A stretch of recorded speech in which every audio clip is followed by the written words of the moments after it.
1. Hello, everyone, and welcome back to our real 300th episode. You can disregard the last one. It's a good episode. You should listen to it. But in terms of what you count as 300 episodes, this is the real. This is the real deal. This is what we've been More or anticipating. less. And you see, our favorite guest is back, here to have all the fun we can before Trudeau bans hate speech. Okay. Look, this is a mostly Canadian operation. I'm here on the other side of the border here, keeping the whole thing together, the glue that holds this program together. But I would be lying if I said, at least geographically speaking, this is a very distinctly Canadian program. 2/3 of it, or one half, depending on the makeup of any given episode. But we're back. We have plenty to cover. And without further ado, I'm going to hand it over to the special guest, the much-awaited Geo. The special speech and tax loophole is technically in America, so true. That's crazy. That reminds me of VDare. How the only way they're persecuting him because the guy that made the original website back in the mid '90s was in New York, and so that black attorney, whatever her name is, that's the pretext they're using. Anyways, great tragedy abound. But yeah, this is the 300th episode of $300. I love how I stole that from another fat Canadian. PPP. Yeah, 300 episodes, man. That's crazy. We were talking about, speaking of Canada, we started, and I figured we should record it. We were talking about the couple that moved to Russia. By the way, a lot of Indians are actually moving back because they find Canada to be intolerable. But they moved to Russia, and Trudeau is freezing their bank accounts because apparently anything to do with Russia by de facto is considered domestic terrorism or something like that. So I don't know, it's international terrorism. So it's I don't know, they live in Canada, they want to move back peacefully, they don't care. And of course, the libs, there's this Twitter account called Chuds of TikTok, because of course, to them, that woman is she's responsible for, I don't know, school mass events or whatever. She's responsible for every single. Remember, it was the Russians who funded. Chai Ratchet? No, the truck protests in 2022. Oh yeah, that's right. Yeah. So this account, Chuds of TikTok, is gloating over it, saying, "Oh, they have regrets now." Of course they have regrets. They don't have regrets moving to Russia. They have regrets that the Canadian government's persecuting them in Russia. So, you know what I mean? I don't know. Why are the libs gloating over this? Because because the libs, like our governments in the West, are hysterical females, and they believe that they're in a war. And the right, the normie right does not believe really that they're in a war, or it's just a cultural war, but it's a war, even if it's done by crazy hysterical women posing as men, like Trudeau. Or men posing as women. Yeah, it's that too. No, it's beyond. I think in a traditional, in a different society, it's beyond women. It's an F to F type of thing. You know what I mean? It's if there's a film of Trudeau coming to the decision of freezing these people's bank accounts, it'll be him in his office, and an aide brings him the newspaper, points to the article. Trudeau studies the whole thing, looks at the headline, reads the first paragraph or two, and then the sound of horns from big rigs starts to reverberate in his mind. And he says, freeze their accounts. Like a Vietnam flashback, yeah. Yeah.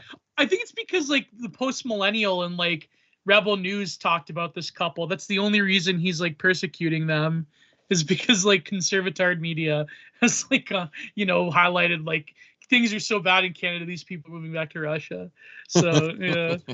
A lot of Indians are moving back though. They're why would we want to live here? We left India for a reason. We're not going to come to little a colder version of India. It's incredible. That's right. They come here, they see Indians shoveling snow, and they go, "Bitch, you live like this."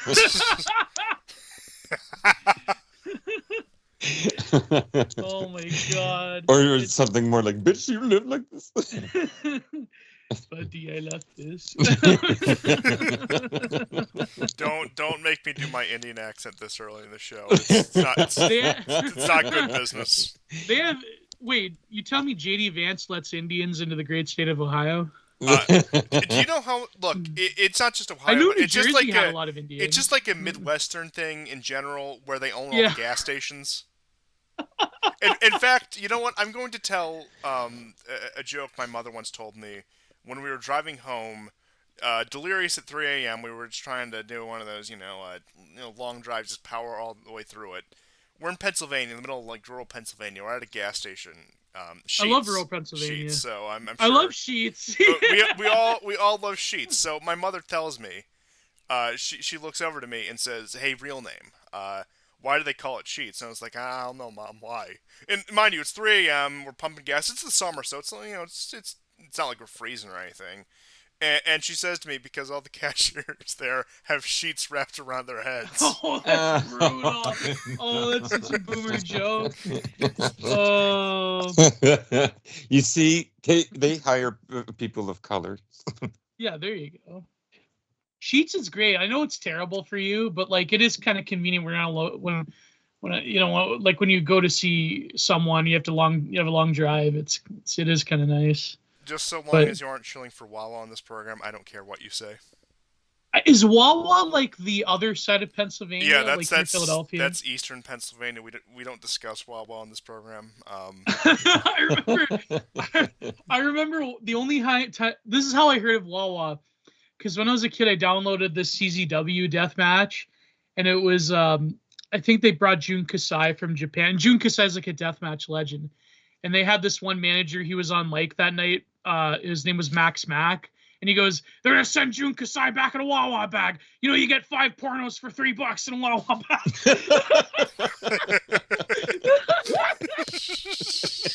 I'm like, man, what? I was like fucking 10-year-old me, like, oh my god. What the hell is this? Yeah.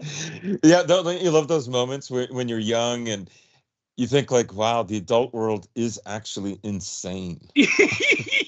Yeah. I remember being around the same age and just looking at, I was at some big party, friends of the family, relatives, just out of control, and I'm thinking like, I'm in an insane asylum. But I can't wait for my bar mitzvah.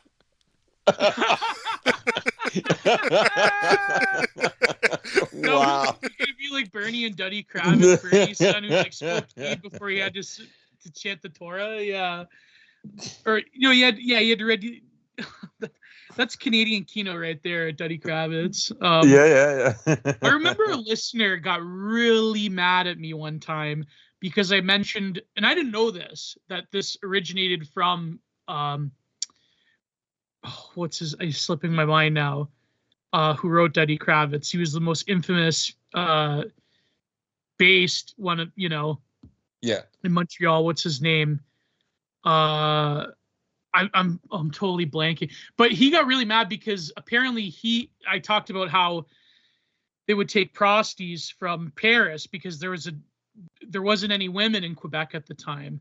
But then this listener got really offended because he's like, no, that's all a lie, because that was basically invented by what's his name? Duddy Kravitz. Mordecai Richler. Yeah. He's like, no, that's all lies of, and it's actually, they were just like homeless women. They weren't prostitutes. I'm like, oh my God, maybe it's true. Remember his it was his adopted son. He used to have a like intellectual book discussion show on City TV. Yeah, do you remember him? Yeah. He was this, and he had a British accent. He was quite the snob. But I found out later that he was actually not his biological son. It was, he was adopted. Was it Daniel Richler? Yes, I think it was. Yeah. That's right, Canadian arts and pop culture broadcaster. Yeah. This is like old head on Chum FM. Oh yeah, this is. If you were like an immigrant that came to Canada from Europe, it's like they had I remember they had the 1 hour. My grandfather used to listen to it.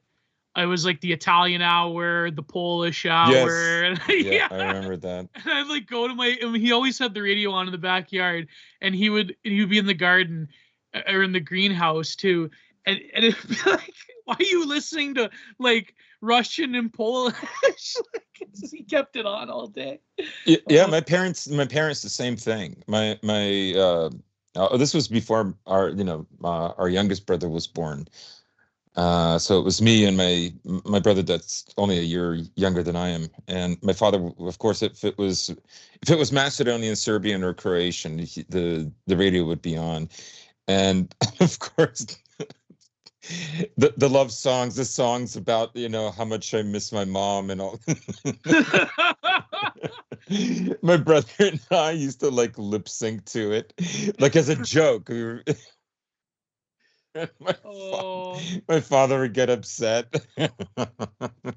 I miss my mother. She was sent to the gulag. Another purge. My mother's the only woman that ever loved me, etc., etc. There's a lot of truth in that, but yeah, such a model in Eastern European thing. Yeah. That's funny though, how like us WAPs and Slavic people, we were like in the steel mills in Hamilton, and we had to like, that's how we both learned English. Yeah, absolutely. That was like a Land Shark tweet. He's like, my great uncle learned English from a Croatian in a steel mill in Pittsburgh. Oh, that's great. It's true. It's true. But it's all gone now. Now it's all subcontinentals, and it's this different, Yeah, my aunt is learning Hindi. No. No, I have an aunt in Jersey that learned English from a Polish woman, and she also ended up learning Polish. So. Oh man. No, that's crazy. This is what globalization has done to us. It's like. But anyway, another thing too about Canada, because okay, so there's that one about the Russian couple. But did you see? I guess this is spearhead into the show proper, because I think it does reveal like the lib mind, like nothing else. Mm-hmm. Did you see Trudeau's speech on the memorial from that particular event that happened in Europe in the mid 20th century? Oh, that one. Wait, what happened in Europe? No, wait, that's not the Korean War. That happened in Korea. Yeah. I don't know if I know what you're talking about. It was so yeah, funny. I think I know. I didn't see it. I mean, Zionism I can barely be a crime. I can barely look at him. I despise him. Yeah. Even his wife leaving him has not cheered me up. She said it was so hard leaving him after 18 years. Did you see that? Oh, it was so hard. Women lie all the time. I mean, oh, but it's very funny though, because he's like put in. I guess it's a bit. I think his situation's probably even worse than Biden's, because he's put in this precarious ideological position because he's closer to the libs than Biden even. Because he's also of sound mind enough to understand what's going on. Yeah. Well, forever how much he understands anything. But he does understand like the bad optics of it. Yeah. So I think like it is very strange he had to like go to I think it was the UN and talk about like freedom of speech and Zionism isn't a crime, and blah, blah, blah. And it's just Zionism isn't a crime. You should identify. It's not a crime to identify as a Zionist. And in fact, it's your right. And it was very strange. And he did have like a half pained look on his face. It was very strange. I mean, yeah, because he's thinking about the Muslim votes as well. Yeah. My question for the past 7 months has still not been answered. And maybe my Canadian friends right here can help me out. But I need to know, does Yaroslav Hunka stand with Israel? Yeah, probably. Yeah, probably. There was a rabbi in Israel that congratulated Azov on their 10th anniversary and for their valiant effort to defend Mariupol. So yeah, Oh. Oh, Mike, the thanks for West moving and is the shaking. West is It's healing. We're just not recognizing it. The West is healing. it's all So I've wanted. Oh my God. yeah, I mean, I've heard of like reforming right wingers, but I mean, this is just over the top. But then again, Trudeau might not be totally screwed because Indians do really love Israel. They do. Oh yeah. So, it's like, yeah, it is what it is. But Yeah, yeah. yeah. Well, Sikhs might have some problems with them. Of course, the Sikhs um, kind of suffered brutally under the Muslims of former India Mm-hmm. during the whole partition and everything after and during 1947. But I mean, I don't, I mean, all these people. Uh, I mean, I will say this: Sikhs tend to be much more like right wing, Yeah. and in some ways they remind me of Poles that like consistently vote conservative. Russian minorities that vote conservative in the Baltic countries, for instance.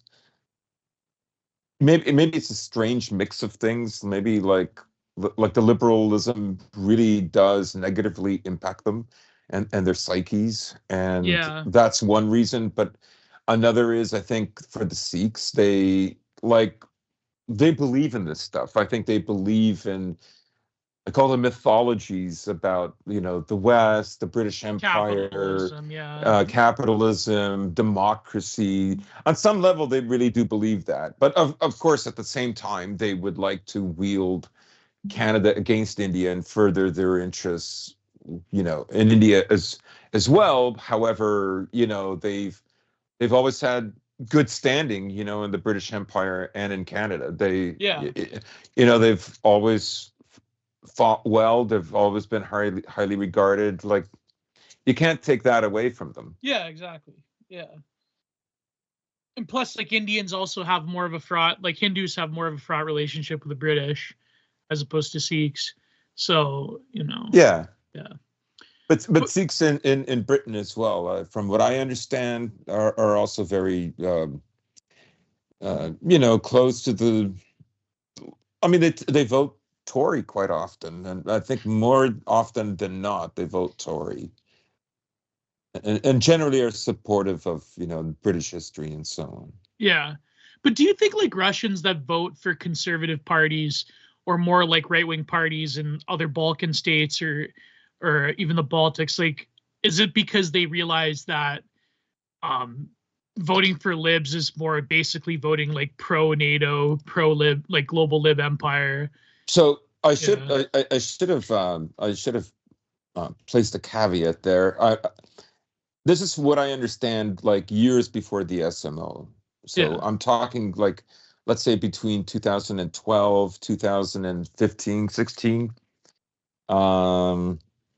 Back around that time, I was, just listening to various podcasts, and I think at that time they just have an aversion to it. They have a very strong aversion to liberalism, and I don't think what you're saying is untrue.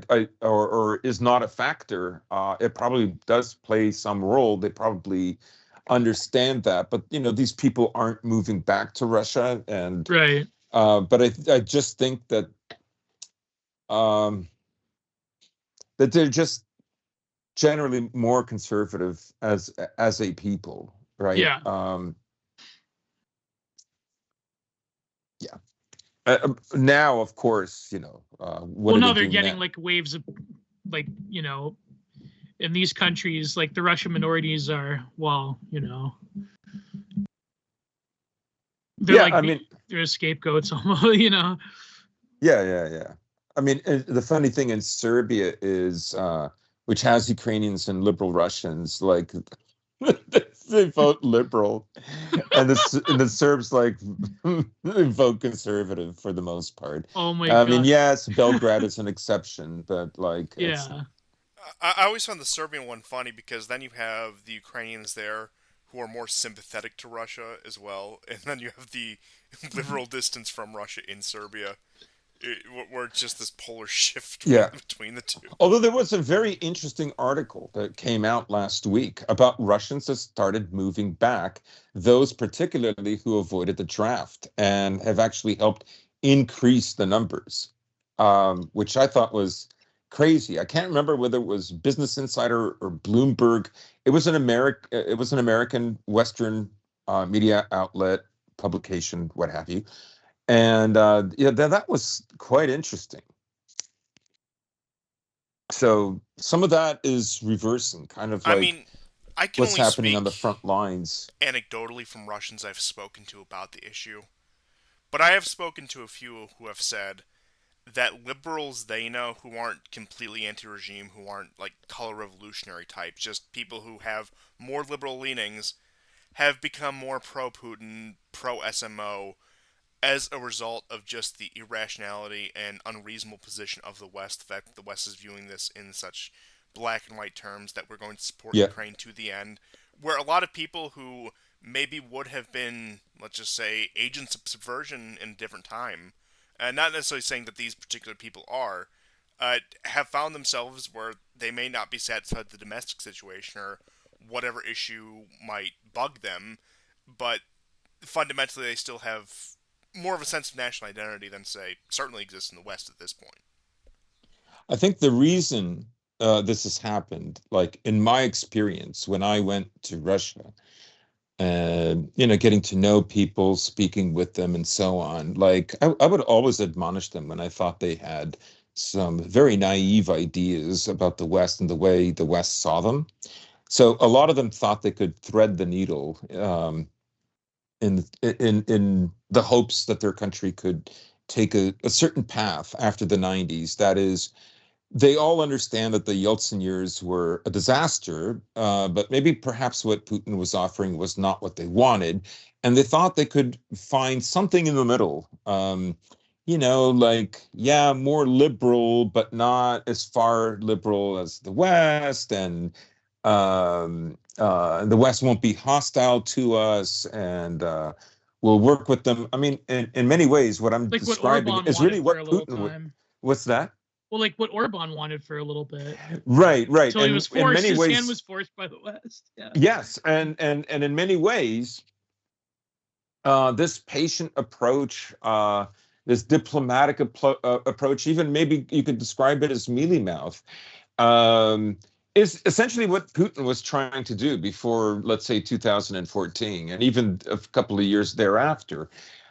So a lot of them had these ideas, and I would tell them, I would go, they hate you. Do you not understand? Like, they want your women as whores, and they want you dead from alcoholism. They want to own your resources.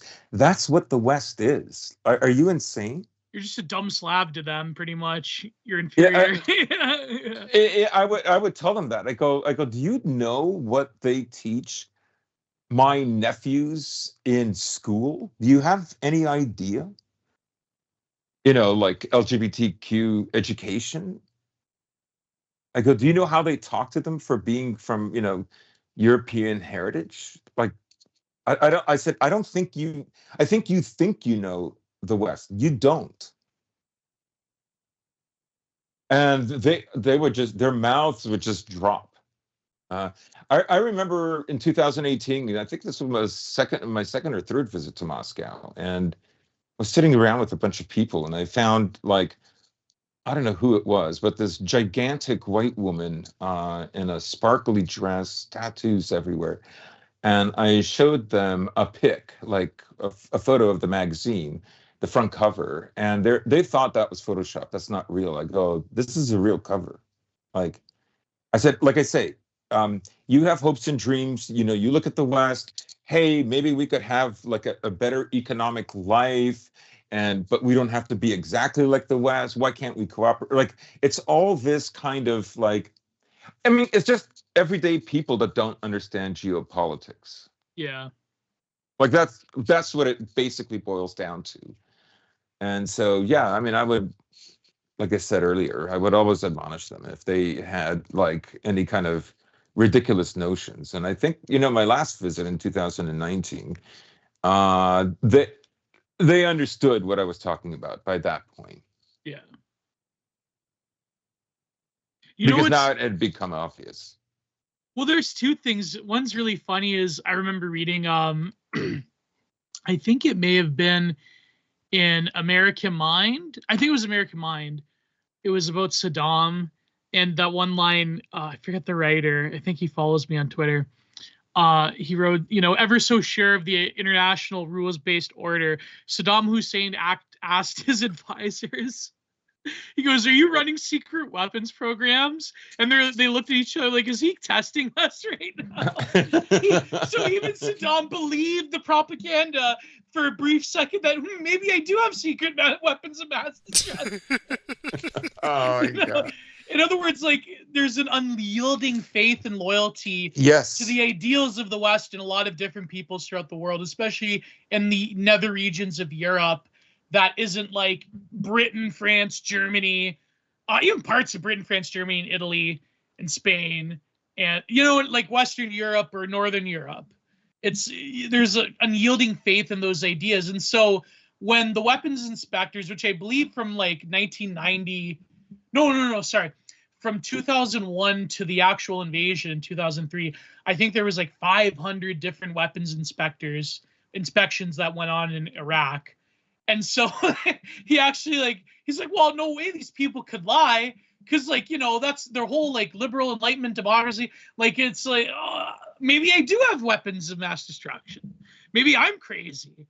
See, actually, they gaslit Saddam. I can't believe it. Yeah. And it's like, is this a shit test? No, but the point being is that I think it's a very good point you're making here. No, well, because a lot of leaders, especially in Eastern Europe, have been gaslit into believing this. And even Putin, for a time, I think, was also gaslit into believing this. Oh, yeah. I mean, we were discussing on the show a few months ago about how, Merkel boasted that, yes, it was all a plan. We were just trying the Minsk agreements. Ha ha ha. We were never serious. It was all about buying time for Ukraine. Like she just said that because it's part of the war footing, right? It's sticking close to the message. The fact of the matter is that after 2013-14, and after Crimea voted to return to the Soviet Union, I'm sorry, to Russia. Whoops. Oops. Who cares? Oh, boo-hoo. And this is worse than the curtain call. This is worse than Triple H hugging Hall and Nash before they left to WCW. my pay has been reduced. So like Orban, Hollande, Merkel, these countries were not sanctioning Russia. It wasn't until MH17 fell down that the sanctions came on. It took downing a flight full of people to get the sanctions in motion, because everything Obama tried was not working. And I'm just saying that generation was probably the last generation that could be intimidated and guilted into this. But everything since then is, in terms of European politics, is far more compliant to America. Oh, without question. And I mean, we've been talking about European politics in deep focus, I would say, since about 2019. The show started in 2018. A lot of it was Middle Eastern news. Syria was very active back then. But then as Syria calmed down, we shift to more European politics 2019. I'm sure longtime viewers remember. UGSP certainly probably remember. And one thing I thought, looking at 2019, regardless of the sanctions program, regardless of the latent war in Ukraine at that point, because Ukraine, it still was a low-level conflict in the Donbass that would flare up and fall off just every few months. But you consistently had negotiations between the Russians and various European states. I know with the quote-unquote populist wave, there was a feeling of they wanted to reset relations with the Russians. You'll recall this from all the populist coalitions who either ran or managed to take power.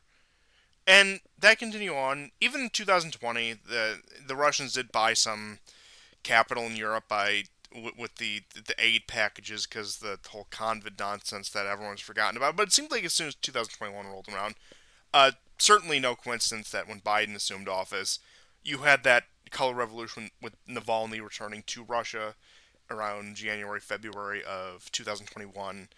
And it did seem like that was a breaking point, that the question of whether or not the Europeans would comply with the most ridiculous American demands seemed to be leaning in one direction. That seemed to have been yes. And then as soon as the war broke out, it was all bets are off. The Europeans are going to almost completely acquiesce to any American demands, especially in regards to European-Russian relations. Because I'll admit, for a time there, I thought in 2019, 2020, if Ukraine escalates, if Belarus escalates, if any of these conflicts involving Russia escalate, the Europeans might drag their heels on it, because they might look at their own bottom line and think, do we really want to get sucked into this? Well, I'll fully admit I was completely wrong about that, and they were, at least their political classes, were more than willing participants in this.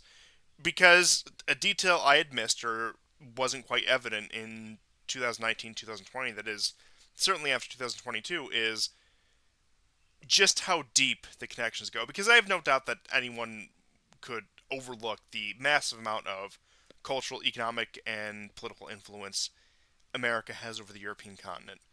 But I think it really took seeing it in action to drive that point home for most people, and even to an extent myself included. Yeah, Yeah. I mean, I always looked at Europeans as kind of American vassals, but I think after 2022, they're even more so than they were, in my estimation, right? It was another. I would have thought they had maybe a longer leash, but obviously they don't. I mean, I was surprised too, and I mean, after Nord Stream, what idea of European sovereignty is left? What, a few renegade governments in Hungary and Slovakia? Look, I like Fico and Orban very much, but I think they're doing good things for the country as much as they can, at least. But number one, I think their movements unfortunately have a very short shelf life. They have political blind spots Yeah, as well. and the certainly, relation to Israel is one of them. Yeah. I mean, yeah. and You know, like, and let's be honest. secondly, in terms well, I of think influence they on have to European play that politics, card it's just to prove loyalty. it's negligible. And yeah, I mean, the Israel thing is a massive line, especially when it comes to the European right. That is also something that is. But because Orban, he's a man that, if he were alive, if he was born in North America, he'd be like a Fox News host.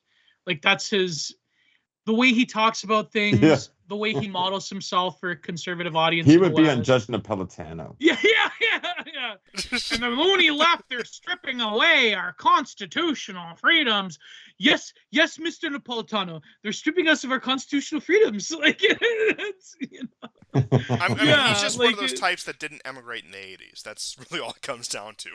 Yeah, I think like a lot of conservative, I think maybe because in Canada there was a lot of Eastern European immigrants that I knew who were like this, but they're really like, they love cargo culting, sort of like the American conservative, like myth of Ronnie Reagan. Like, they look up at, like, they have a poster of Ronald Reagan with the cowboy hat, and those like, oh my God, like that was like, oh, like they're still stuck in 85. Like, that's, you know what I mean? I have to tell you, my dad hated Reagan. Really? He found Reagan repulsive. He couldn't stand him. He couldn't look at him. And I remember one morning coming downstairs very early. My dad had tears in his eyes, and Dropov had died. And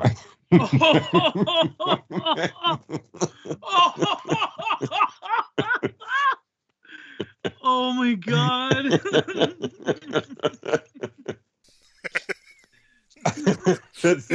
That gives you an idea of the kind of upbringing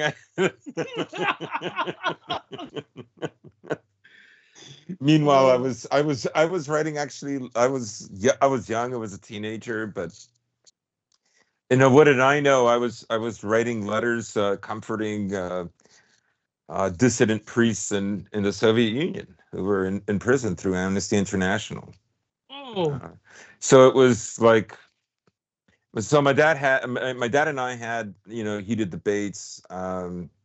It's not like I was like I don't know, a Reagan supporter or whatever. I didn't like the amount, because I think people don't know just how the media was like, really. I mean, it wasn't like let's Trump? say Trump, yes, but the media generally would never give up an opportunity to ridicule him, right? And there were qualities about him you could ridicule, obviously, right?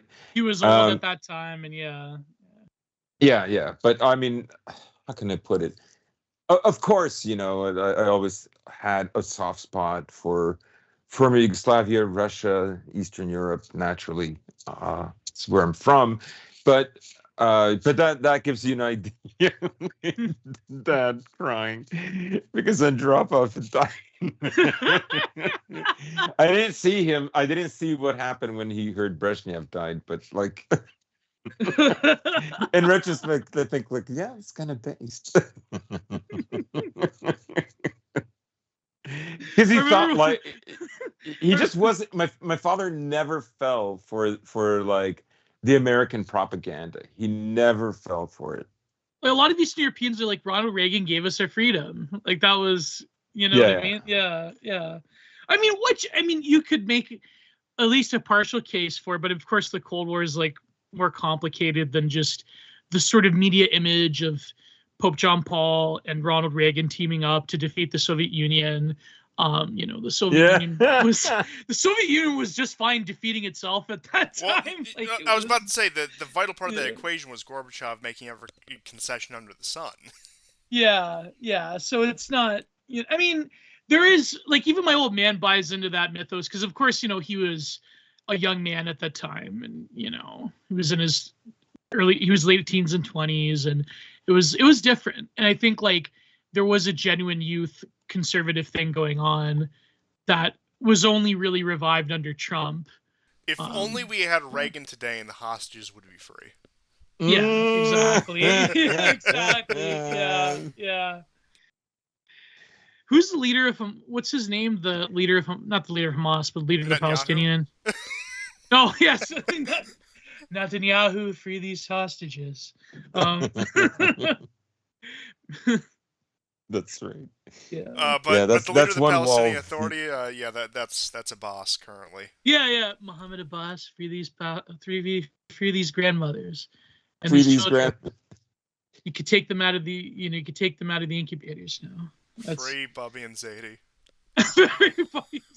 Oh, it's terrible. Are the hostages free, or are they still there? No, they're still. They're still there, and their relatives show up to stop aid from reaching Gaza. Oh my god! We have to starve you. Can you imagine interrogating them, telling them, "Why are you stopping the aid? Aren't you afraid your relatives won't?" He goes, "Oh, give me a break. Hamas will feed them. They need them. I just want the other guys. I want the Gazan kids to die." I mean, in all seriousness, this is such a departure from 2006, when there were protests to end the war in Lebanon. Yeah, it's night and day. And this is less than 20 years. Yeah, they like I say, they have cultivated these young leaders. They've put them into place all for this moment. It's really astounding. Who, the Israelis or Hamas? No, I mean the Israelis, the West, the Americans. Oh, yeah. What I like to call the Rothschild Empire. Yeah. I like how everybody talks about Musk being the richest man in the world. Quiet. Rest in power, Jacob Rothschild. Rest in power. That was my friend Stowe tweeted that when he died. Rest in power, Jacob Rothschild.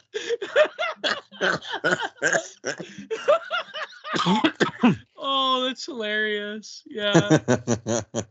No, but it does show like a weird sign of the times because, um, it's funny. I don't know if I should say this because I know like the political connotations, but it's like when I think of Europe now, I sort of think of that Death in June song called "The Enemy Within." It goes, "It's a strange day for you, me, and Germany. It's strange days from here on out," and it's sort of like a lament about I think Douglas P. meant it about the state of Germany after the post-war period. But Right. he's always ambiguous whether he's like an actual. Although I would say that Death in June does support Azov, so I'm at odds with them when it comes to the Ukrainian conflict. But anyways, besides the point. So I think like it's sort of like this very model in tune. It's this very model in lament type of spirit that has plagued Europe. And I think that there's obviously, from European friends that tell me this, there's obviously like a sort of foreboding undertone when it comes to Europe in general, or rather particular Western and huge parts of Eastern Europe and Northern Europe. There's sort of like a sense that they are in a way, I don't know if subjugated is too dramatic of a word, but maybe like they're an indentured people in some respects. Mm-hmm. And I think that, and even okay, maybe that might be dramatic of a word, indentured, subjugated, but there is like, from what I've heard from Europeans who I'm friends with, that there is this sense of their autonomy and the direction of their civilization and the direction of them as a people has been taken away from them, more or less. Or rather, not taken away, but rather has slowly been eroded by their political class. Their political class is in cahoots with America. And it's sort of like they're not really in a position to do anything. And there's just entropy everywhere. And then you have the Chinese rolling in economically. And and it's very sad. Well, that's another thing, you bring up China, and that, before the SMO, of course, the Europeans were still making deals, and people forget that, it wasn't just the Trump administration, but Biden's administration was very dogged about stopping deals, especially with, cell phone networks and whatnot. Fiber optics, they don't want that integration because that pushes the West out. Like, so yes and no, right? And that's really what this war is about: is to keep America relevant. So they're going to destroy the European economy. They're going to destroy the EU, the euro, as a competitor, and that'll take some time. But like, you have Xi visiting France. France wants all these electric car factories to come over from China and begin building cars in France. Germany's not happy about it. I mean, that's a death blow to Germany. Germany is like finished. And then you have this comical and tragic leader, Scholz. Everywhere he goes, he mentions that Putin turned off the Nord Stream pipelines. I mean, okay. I mean, they were blown up, and he said one of the pipelines is still working. He can turn it on if you want. He literally said that. He never mentions that. I mean, absolute state of vassalhood. It's I don't know what to say. It's embarrassing. But they're conquered, and I think the indentured is not a completely inappropriate word to describe them. I could sit here and insult Merkel in the most explicit ways all day, but I will say one positive remark about her, and that is at least she was in touch enough with German business interests to have some degree of pragmatism, especially in policy towards Russia. But that's the other completely thing out too. the window. Yes. Yeah, and the other thing is she was in power for a very long time. And, when she left, she actually had been in power as long or longer than Putin had. Because I think there was that 5-year gap when Medvedev was the president. Anyhow, you can say that was a fake presidency, but he made certain decisions that I don't think Putin would have. And I think Putin's return was partly because he didn't trust where Medvedev was going. But in any case, that's a side story. Um, there's the idea that the longer you are a ruler of a country, the more that there is at stake. If you know you're only going to be in there like 4 years, 6 years, 5 years, maybe 10 or 8, right? Like you're in, you're out. You do what's good for you. You know, you carry the favors forward for all the palms you pressed before your election, and that's it. But if you've been ruling for a very long time, right, there's a legacy there. There's a legacy that's going to be indelible from like just the history of the country, and your fate is more wrapped up in it. Like there's more at stake. Yeah. You have more skin in the game, and because your name can live in infamy. So in a way, that's very hard for presidents to go through that because there's a term limit, and then after that's done, then another president will come in. So I think with Merkel probably had a better sense in that, and I think when she was Chancellor of Germany, she was in a sense a kind of European leader in an informal sense. So, Yeah. But now that Where baton Schultz, has it's been just passed to the Jupiterian he's just president. pathetic. I'm sorry, I had to, but yeah, Schultz, Mr. Eye Patch. There has never been a more sheepish I man. love that Duran calls him Pirate Schultz. Pirate Schultz. That's so. I just love. Trump made all these inappropriate nicknames so popular again.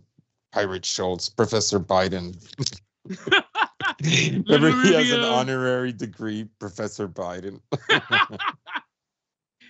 Ron DeSanctimonious. Yeah. Little Marco. Yeah.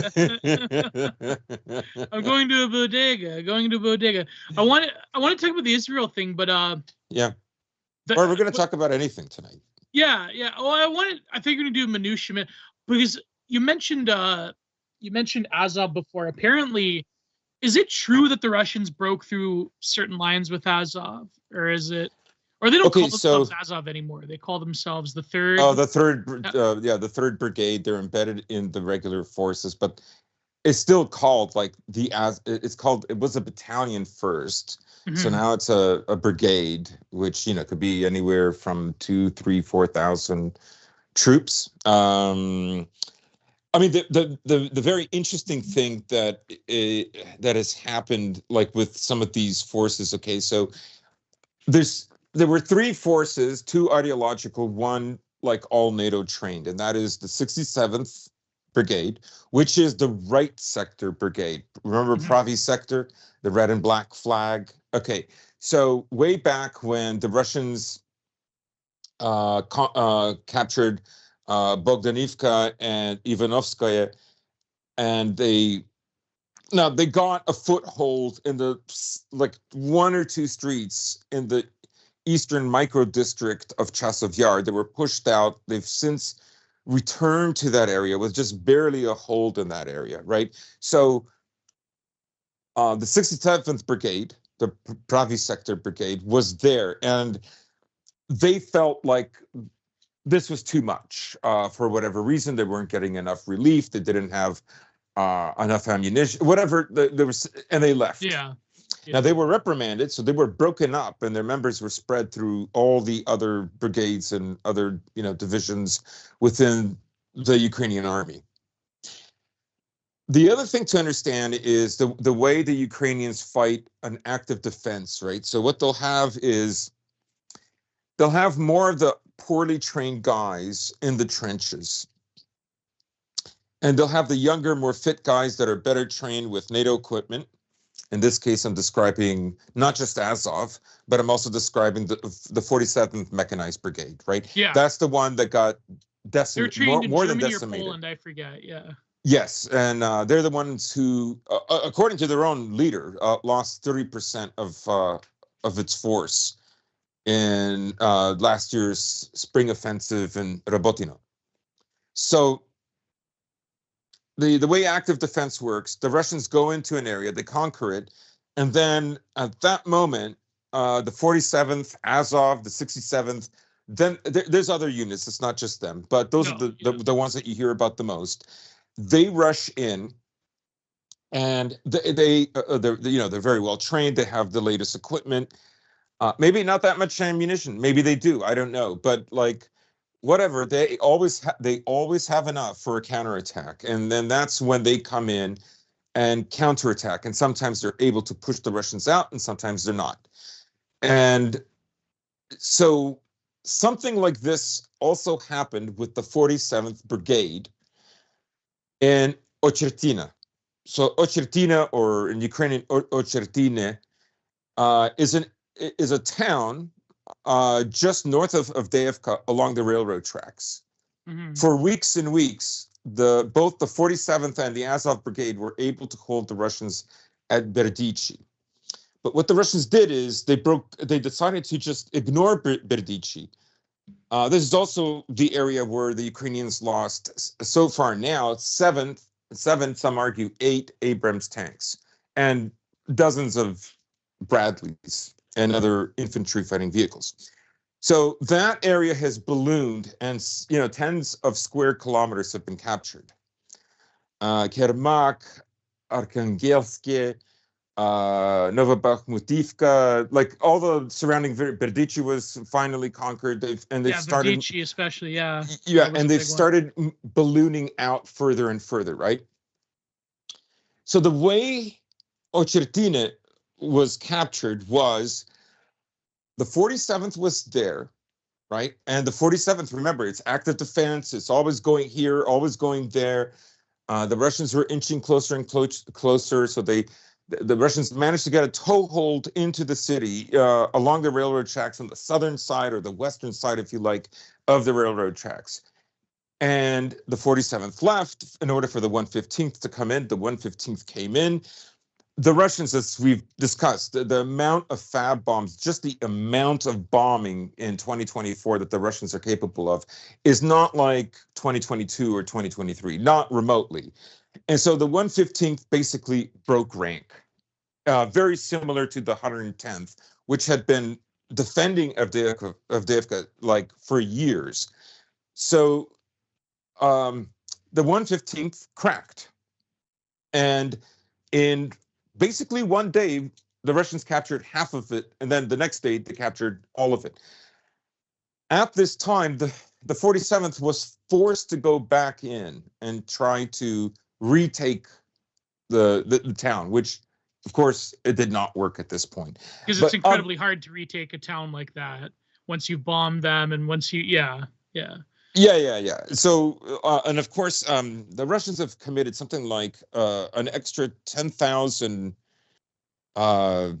men in this area in order to keep pushing. And let me see if I can get a map for you. No, and keep in mind the 47th. It's also very hard to relieve them as well, being such a mobile unit. It could take days sometimes, and so the attenuation rate, from what I know, is quite high. Right. So I'll give you. So I'll send. Let's see. Yeah, this seems good enough. So you can see how much, like this area where things were taken. This was just like a tiny sliver, an arrow, going northwest. It's very thick now. That's where. And Avdiivka is like southeast of this area, just to give people, and you can see like that big white area that was captured also. I mean, there was fighting that went on for quite a while, but when it fell very quickly, which is, I believe that's Arkhangelsk, which is north of Keramik. So yeah, and what this has allowed them to basically do is then they have the option of the Russians do, that is, of going like, north or west.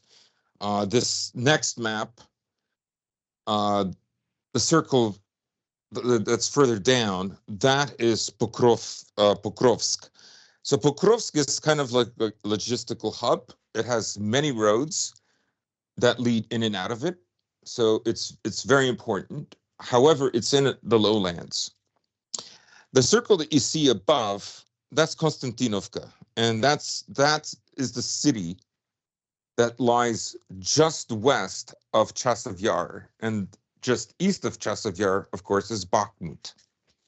So what they're afraid of now is if they lose Chasiv Yar, which is the highest point in all of the Donbass, or at least the highest point in Donetsk, and Konstantinovka is in a low ground, then what that gives the Russians is the ability to just use fire anywhere. Like in such a flat area, any high ground that you can get, including for radar, for instance, and for counter battery radar is super important. So, I mean, that's basically like, what the situation is. If you want like a more general overview in this map, way at the top, of course, is the area of Devka that we were talking about, but below it, you have like Pervomaisk, that's the first circle, then Krasnogorovka, and then I think it's Novomikhailovka, which is beneath it. And then right at the bottom, that little red tick, that is Ugledar. And this is also another area that for them, for the Ukrainians, that they are very watchful and concerned about. Now, the Russians have made some serious advancements after a very hard struggle to capture Krasnogorovka. About 2 days ago, they captured the central industrial area, but immediately to the north of that and to the northeast of that, and I mean immediately, like where it's blue, there are high rises there. So, but after those one or two streets of high rises, after that, it's all small houses. And the Russians are now in the highest part of the town, while everything to the north of it is in a lower part. In fact, there's a part where there's like a river further north that you don't see in this pic. So, yeah, that's the situation. Fighting in high rises, that's always fun. Getting shelled and being buried alive by concrete, that's amazing. Oh my God. I still remember, like, I thought Mariupol was brutal, and it was, but like Bakhmut was as brutal, if not more brutal. It felt like it was more, yeah. Well, the scale of Bakhmut was also very different than Mariupol. So it was smaller than Mariupol, but it was more compact, and it was very much like 1v1 me and Rust. Like it was. Like in many ways, Mariupol was screwed because it had it had a waterway that it could not use, and that the Russians could. And it was obviously an area that was almost impossible to resupply. Or trying to get out. I remember watching like Ukrainians packed on infantry fighting vehicles just get destroyed. Trying to leave the area. Remember the helicopters that would fly there, and they got shot down. And actually, this is a good segue into what's going on with the French. But I remember one of the helicopters that was shot down. There were several French fighters, and this was the time where there was a Canadian officer who actually had been charged with rape. And he had just disappeared. The last place he was in Ukraine. Of course, it doesn't mean, because he had been in Ukraine before the war started. So I'm not suggesting like, holy shit, I could get arrested for being raped. Why don't I go to Mariupol? I'm not suggesting, obviously, right? So, but there was speculation that he was, down in the chasms of Mariupol, Oh, of I remember that. the We talked about Azovstal. that at the time. Yeah. Remember, I like Yeah. there should be, like, I don't know, like a Call of Duty, Metro crossover with like Yeah, alien so creatures Agent that. Soap is going to go and get this Canadian rapist in Mariupol. Get me out of here! The Chechens are next door. It's like the one Call of Duty where it's like the Russians are responsible for everything. The Russians are responsible for the Highway of Death. Like, Yeah. And the Muslims are actually good, and they're teaming up with like the wholesome Chungus Muslims are teaming up with the wholesome Chungus Israelis to fight the evil Russians. It's like, yep, that's exactly how geopolitics works in 2024. Like they're only bound by their hate for Russia. So like, yeah, that was really hilarious. Yeah. No, but so yeah, it did feel different, but like urban warfare is always devastating automatically. But with these high rises getting shelled and then having huge chunks of concrete rain down on you, like they did in Bakhmut, like a lot of those Ukrainian soldiers, they died horrific deaths. And Russian soldiers. There was I saw at least one building. You can see like 9 guys go in, and the building is flattened. Yeah. There was also a case recently, a TikTok video, where there were like foreign mercenaries from Sweden. They tried to trick this Russian unit out of a building, but then they fired at them. But then one guy from the Russian unit got away, and he called artillery on them, and they all got wiped out. That might have been in Petropavlovsk. Some of the guys, some of them. Yeah, so there was a unit. The Russians. I don't. If we're talking about the same event, I think it sounds, maybe it's a little different, but the one I remember in Petropavlovsk is very similar. Same kind of thing. They called on the artillery. They were going to surrender, but then they started firing on the Russians, basically tricking them. And so one of them got away and started calling artillery on them. And I believe they called in danger close, and then all of those mercenaries, with the exception of a few, basically got wiped out. And I think they were from Sweden or Finland or something like that. Yeah. There's always, they're speaking English, of course, though. They're with accents. They're speaking English, but yeah.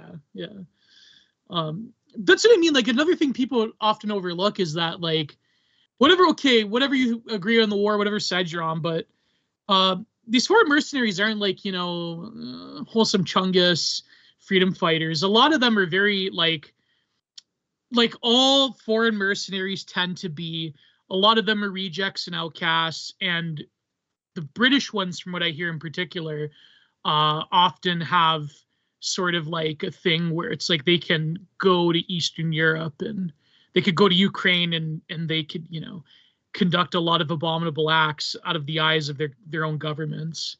A lot of them are like hardened war veterans as well. And so there's been rumors from the Foreign Legion doing some very terrible things. And the Canadian general you mentioned, or he wasn't a general, I think he was a colonel or something. Yeah. That comes to mind as well. I believe he was going to get charged with graping. So that there's often unreported, and there's been rumors of a lot of foreign mercenaries that specifically go to Ukraine for whatever depraved reason. So, they're not all motivated by, like, some Chungus freedom fighting for democracy and Western values or whatever. Yeah. Because, like, that's what I mean. You're dealing with mercenaries. They're all like most of them are, not most of them, but a lot of them have been like that throughout history. You know what I mean? Like, you should read the memoirs of Mad Mike Hoare, the people that he had to deal with when he was in Africa, helping stage coups and whatnot. Like, the caliber of men that he had to deal with was insane. So, yeah. In many cases, they're not really that ideologically motivated, but that isn't to say all of them are not ideologically motivated. Like, I think a lot of people who do go there, maybe not even so much ideologically motivated, but they're ethnically motivated. Mm-hmm. Right? Because no matter, maybe they're getting blessed, right? Because they keep blessing Israel. That It's could what be it it. That is true. Israel would want to fight Russia, so go fight Russia. Um, yeah, you're doing great things for your country. So, Well, hey, I figure the Israelis are like, hey, the mercenaries from Israel. They're like, hey, I can't murk the the Russian Jews immigrating to Israel, but I can certainly murk other Russians by going over there. yeah, it's funny that the date, October 7th, I remember that was the time that the 13th Israeli, that the Russians liquidated like the 13th Israeli that went to fight on behalf of Ukraine, and it was just like a few hours later that I discovered like the whole Hamas attack, right? But the one thing that's been in the news, just momentarily sticking with Ukraine, is so there have been Macron is playing this strategic ambiguity thing, which the U.S. has been doing for a long time. He said that he has officially, or there was a newspaper that claimed that the French government has officially sent members of the French Foreign Legion. That there's disputes over the numbers, but one number that's been batted about is 1,500 men. Then the British, of course, there was David Cameron made that statement that the Storm Shadow missiles that they supply the Ukrainians, so that can be used anywhere in Russia. And I believe, if I'm not mistaken, you guys tell me, I think Cameron a day or two later retracted that. Yes. Yeah. And the American, he did, right? Then the Americans, of course, there was an article. Like the guy mostly responsible for these stories is someone named Stephen Bryan. And I think he wrote in the Asia Times. I could be wrong about that, but that's the reporter. And so he was convinced, basically, that if Biden is elected, then what'll happen is he will send troops into Ukraine. Now, every ambassador from each of these three countries was brought in. The minutes were revealed both by the French and the Russians. The Russians revealed the minutes to the conversations with the British. I don't recall what happened with the Americans, but anyhow, so they were reprimanded, and basically they all said more or less the same things. One, we recognize Putin as the president of Russia. Two, we're not at war with Russia. And three, we are not sending troops to Russia or Ukraine to fight the Russians. Now, I don't know how long this is going to last, but is this part of strategic ambiguity as well? But in any case, just momentarily, that's not great press, right? It looks like, you're walking back. So anyways, I mean, that it's only Tuesday, so it's still early in the week, but I just thought that was Oh yeah. an interesting development. I've never seen the language get heated. Ritter was Judge Napolitano, when he goes off. My God, people in the comments. I don't glow in the dark. Who's always there with Academic Agent? He has great stuff. He's on our stream as well. I don't know if it was him or somebody else. He said Ritter is a lunatic because he's going, trust me, Russia will nuke you. Like, okay. I mean, okay, maybe I love how Niccolo Salo just hates Ritter and Colonel what's his name? McGregor. McGregor, yeah, he's like, these guys are retards. I think Salo's a retard.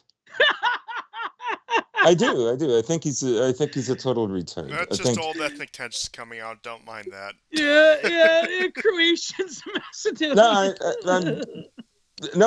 I'm saying he's been factually wrong about a lot of things about this war, and it's not just him, but it's the other guy, the Russian, whatever. What was his name? That idiot. Remember, he's all numbers and he's talking about I forget his name. Like he thought the war would be over in 3 weeks, and he had all the Anatoly GDP. Karlin. Yeah, Anatoly Karlin. Oh, what a fucking idiot! For me, I unsubscribed from elite human from capital. Salo's Substack. I unsubscribed because he's part of this. Nothing ever happens. It's kind of like a Western cope. Because if there's one thing about like Western right wing is they literally are just losers. Anytime they have an opportunity to like go after the real power, like just for instance, the protests that are happening against Israelis, they will always choose, just like the Ukrainians, they will always choose their masters. And in this case, people of a Jewish ethnicity, right? That's the right wing in the West. That's the right wing in America. They're pathetic, and for me, that whole nothing ever happens is like literally them coping, hoping nothing ever happens. But stuff is happening, obviously, and for me, Salah was completely wrong about that. I did like him. I remember one time he lashed out at me, like even when I was following him. I never understood that, but that's his thing, though. He does that was like 8 years ago. Yeah, whatever. But Sallow had all kinds of I don't know. He's not wrong all the time, obviously, but I just think honestly, I haven't read an article from him, but I read enough back in 2022 that I don't care to read any more about him. Like, yeah, McGregor's an old guy who's not, you know, well informed all the time. You have to ask yourself, why are these guys who are former spooks in military like just allowed to talk like this? Yeah, those are important questions, right? Ritter as well. But I think they have better insight than Sallow does. Well, yeah. But it is funny though. Carlin does sort of let's not get into. Let's console ourselves by mentioning Carlin, but it's just. Well, since you brought it up, I suppose we can move on to the recent developments out of Israel, and that is where to even begin. But oh god, the situation just metastasizes every time you look at it. You think it's going to calm down. You think it's going to level off. Maybe I've gotten too used to these things leveling off, but this one just isn't. I mean, at least you look at Ukraine. There's a degree of consistency there. You can make predictions. You can follow a logical conclusion as to what the next move will be, what will probably happen next in Ukraine and related to Ukraine. But you look at the situation in Israel, it becomes harder to talk about as it goes on because of just the rate at which it escalates. I've never seen anything like it. yeah. Oh, I mean, I've never seen so many people get killed. I've never I don't know, a lot of like I cannot stand listening to stupid dissident right people who and this includes characters like D on Academic Agent, who I just don't care. I just don't care. It's like, you're a Christian. Some of these people are Palestinian Catholics and Orthodox, and even if they're just kids, that's what we're talking about here.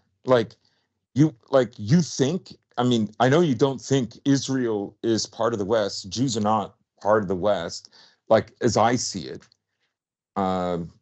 Even though, there's overlap and whatever in terms of literature and so on and religion. But here's a moment where we wouldn't do this. I get it. But you being against. Well, I think Dee's point is that the people that are in the West on the side of Palestine is, I mean, they hate us. So it's they have a very different view of the war than say people on the political right who are looking at this conflict. But yeah, the thing is remember that all these people who are in our countries now are not there because they decided to come over for no reason, right? It's because we did the bidding of Israel, whether it's Iraq or Syria or Libya or Palestine or Gaza. That's what it is. Yeah, that's the thing, though. That is, I think that's an often overlooked point. But I think, like, the people on the political right that are sort of counter-signaling, they see that it's clear that the leftist activists, they hate white people, they hate Western civilization. But at the same time, that is an often overlooked point. That is a blind spot. That even though maybe the American people themselves, or you in particular as a right winger in the West, didn't sign on to this, from the view of all these people, I mean, America has done has like committed to this foreign policy in every single conflict. Like you said, whether it be in Palestine, Libya, Iraq, Afghanistan, to the rest of the world, it's basically America's a monolith that's in tandem with Israel. And it's, so I think that is a blind spot in the political right when it comes to talking about these Palestinian protests in general. Yeah. I mean, you say, Western civilization. And I'm thinking, like, what Western civilization are you talking about? Yeah. like the one you're hoping to resurrect, or the one you're hoping to reemerge or come anew. Like, I don't want to be too black-pilled about it, but like, I just think it's I hate the regime more than its pets. I know who its pets are, but I hate the regime much more. And what did I say, Constantine, when October the 7th happened? And I said, I mean, this war has many fronts and it has many facets. It's not all in Gaza. But I said, if the Israelis win this, they're going to start introducing laws about anti-Semitism. Oh, absolutely. And this was before the protest, before I said, mark my word. That includes like religious texts. They're going to do it. I said they have to lose, because if they win, they will be emboldened. Like, a victory for Ukraine in Ukraine will embolden everything the right wingers who support Ukraine hate about their own civilization. But because they have nothing, they literally will, like, out of Stockholm syndrome, will still side with, like, the parasite of their own civilization. That's what's so pathetic. That's what I can't even look at. Man. I mean, you have these people who you would think otherwise have good instincts. I'm not naming anyone in particular here, who choose to make themselves into cannon fodder for all of this. Yeah. And sometimes quite literally, in the case you look at these mercenaries in Ukraine, that's really no other way you can put it. And the system is dying. They view this as actually a meat grinder to throw you into, and you're party to that when you participate in this. And right, they also look at it as, look, these are white guys who, maybe some of them have a few marbles loose, but they have a lot of initiative. They're willing to engage in physical confrontation. Maybe it's best we have them die in Ukraine, because it's easier on the society at home. Like, you have to think of it that way as well. Absolutely. That's very well put on your part, but Black people aren't going to go fucking die and fight for Ukrainians. Oh no, but that's the thing with America. Like, in terms of the American military, they have a huge problem when it comes to a lot of people from the third world and from especially South America and Central America that have been, because the military is a jobs program now, that, not to question like people's loyalty, but I think there is like a serious problem in terms of the ideals that they're fighting, quote unquote, fighting for. Like, what happens if America does enter into a large scale war? In terms of participation, And there were like Hispanic peoples that went to Iraq and Afghanistan, but it's like the Zoomers that have been like the children, like the younger Zoomers that are in these protests or that have immigrated to America. Like you were saying, Goran, it's like the ideas they don't have the same like they don't have like the same civilizational context. They don't have like this is why I think even like the bio-Leninism thesis could be threatened in the future, because it's you can't ensure the loyalty of a lot of people, really. Right, like you're talking about students, and like yes, not just students, but in general in America. Yeah. I do see a lot of non-whites at the protests, but of course you also see a lot of whites. Yeah, a lot, and I don't want to make any comparisons to BLM protests in terms of the demographics making up the protesters, but what scares the establishment is these are the people who are going to be groomed to work for the CIA. They're going to be groomed for working in the Pentagon, NGOs, academia, Endowment for Democracy, all kinds of nefarious programs, corporations, whatever, that work closely with the government. And they don't want these people, like that's why Dershowitz wants these people impoverished, right? And what do you see? Like, every single person has that one, they have 4 or 5 things that matter a lot to them, but the day will come where they will have to decide what matters to them most. And what you're seeing with the American empire is what happens to Jewish people is the most important concern for America. Yeah, currently. Right. That is what it is, right? And that, they are the exception. And, what's her name on Instagram? Caitlin.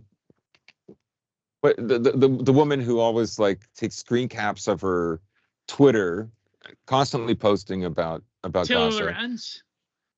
No. And she's anti-war. She's anti-Zionist. Oh. Once in a while, I said I will post. Sovereign is he, who is an exception to the rules of the world of the rules-based world order, and gets America to give them billions of dollars to break those rules. No, it's funny. A lot of these TikTok Zoomer leftoids, they're borderline talking certain right-wing podcasts in the 2010s.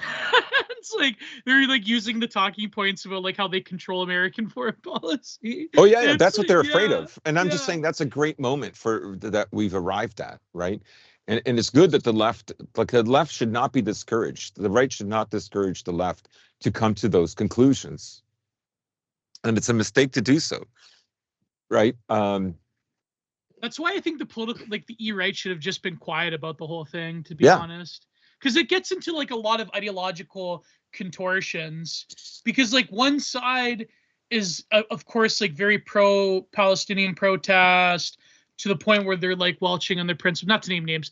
The other side, again, not to name names, is very could easily be co-opted by the frat boys, could easily be co-opted by the Fox News types to be to be pro-American is also to be pro-Israeli in this conflict. And so, I will say that much on this note, just to anyone listening take sellers can't shut their fucking mouths for 5 minutes. I mean, I can't shut my mouth for 5 minutes because I'm a take seller. Sorry, Constantine. But what you say is invaluable, but I digress. But with that being said, I will say this to anyone listening to this.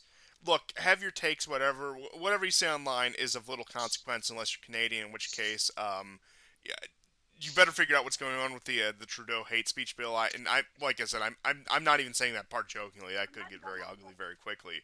But that's beside the point. If you're inclined to step into this arena on one side or the other in a real life context, in flesh and blood, in person, do not, okay? Because no matter what the context is, the blame will fall on your shoulders. If you're at the pro-Palestinian side, you're going to be the crazy white guy. You're going to be the white supremacist going to fall on your shoulders. Once again, pro-Israel side, it's going to be the exact same case. Do not put yourself or your livelihood at risk over this. Okay, like I said, you can have whatever the hell opinion you want on this. I largely do not care what you think of this, but like I said, if you feel inclined whatsoever to actually stick your foot into this, to actually get physically involved in this, I will outright tell you, do not. I don't think I need to tell anyone that, but I'm going to put that on the record just in They're case. willing to like mace and drag to the ground by the hair tenured university professors. What do you think they're going to do to you as a right winger going out there and protest? So you know what I mean? Like I've seen some crazy stuff. Like it's like when it comes to any, I mean, obviously most of the political left, because it's sort of, again, it's a result of having significant power for many years, but some of them are kind of keen, and some of them do still have a few brain cells left, and the ones that do are clearly telling the rest of the crowd. I've seen this on Twitter, by the way, that even like people that aren't explicitly like right wing in the context of like the North American right or whatever, but people that are like weirdo third worldists like Jackson Hinkle and Hawes, I see like threads in the that have tens of thousands of likes with like Palestinian flag accounts saying that these people are right-wing infiltrators. Don't take them seriously. They say they're pro-Palestine, but they're like the icky kind of anti-Israeli type of right-wing fascist, far-right, Nazi, whatever. So they're kind of aware of the fact that right-wingers that don't like Israel are going to side with them, and they're going to weed you out. And if they're not going to weed you out, then the powers that be, like the police and other authorities, will weed you out by fiat. So it's, if you're a right winger that supports Palestine, you're going to get, they're looking for a way to scapegoat you, because the political left is going to find a way to needle this thread in terms of still going after anti-Semitism, quote unquote, and also supporting Palestine. So they're going to have to find a right wing. They're going to have to like find people like Jackson, even though Jackson is not exactly a right winger. He says he's a communist, whatever. But they're going to have to find. He's a MAGA communist. He's a MAGA communist, exactly. No, they'll find people who are pro-Palestinian on the political right, and they'll be like, "Look, see, we're going to get rid of those people because they're the real evil ones. But us, we're like wholesome Chungus. Like we hate Israel for the right reasons." You know what I'm trying to say? Like this is all. I know. All political spectacle. Yeah. I know what you're trying to say, but I'm saying this is an important moment to like permanently red pill a part of the left, to fracture it. Oh yeah, I absolutely agree. I'm just saying anyone inclined to get involved in this in person, do not. But like I said, the fact that you're going to be they're going to have files on you. Absolutely. Yeah. I mean, I've photographed many protests. I know that my face is on file. I remember in 2001 nearly getting arrested, and because I was photographing a protest happening at Bay and Yonge, and you know, the police are there in their armor, and they grab me and hands up and all this. And across the street was a CBC van with the cameras and everything. And they trained their cameras on me. And they go, wait. And then they go, you can put your arms down now. And I wouldn't. Manically searching. I knew it was good for the camera. Manically searching the CBC archive for GSP in 2001. Peter Mansbridge like zoomed in on your face. International. No, that's what I mean. Yeah, let them handle it themselves. Don't worry about it. Like, just take this. Just take this opportunity to let the chips fall where they may. I'll tell you a story that I told Constantine maybe an episode or two back. So there's a friend of mine, and he has a friend that I don't get along with particularly well. I've only met him once, 2 or maybe 3 times, but definitely 2 times. And I think the second time I met him, I got him really riled up, and so he is. I'm sorry for repeating the story for people who are regular listeners, but so he is half Spanish and half Chinese. And he's definitely, like, I would say, in many respects, anti-white. the thing that got him all riled up the first time we actually had a conversation was back in 2016. Trump either got elected or was about to get elected. I remember it being chilly outside. We were in this pub, sitting in the back outside, and anyhow, so my friend said, I thought you guys were like, I thought he was going to go for you. And the reason he got so angry was I was just basically explaining to him, the ideas of Oswald Spengler's The Decline of the West, and so on and so on. So you have a guy that's like, let's say, for the most part, anti-white, but he's also kind of a libertarian, but a left libertarian, but plays the stock market, inherited a lot of money, doesn't work that much.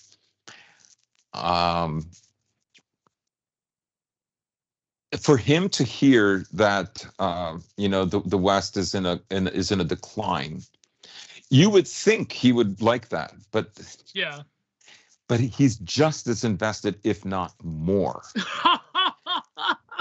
Right? As soon as you explain to them a irreparable historical process that every civilization goes through, holy shit, do they Not get us. upset? Not us. Right? Hating us. I thought you hated us. You're Chinese or Spanish, like either move to Spain or China. Like, and anyways, I understand he doesn't really have that option, but yeah.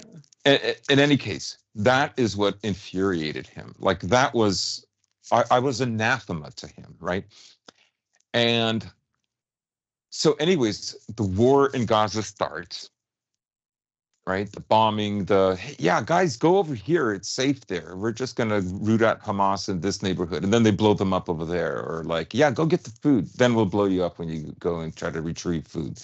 So he just became infuriated with Israel. And for years, he would accuse my friend of being an anti-Semite. Oh my God. So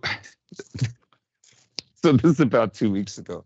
He says, those guys at Charlottesville, they were wrong. But you know what? They weren't really wrong.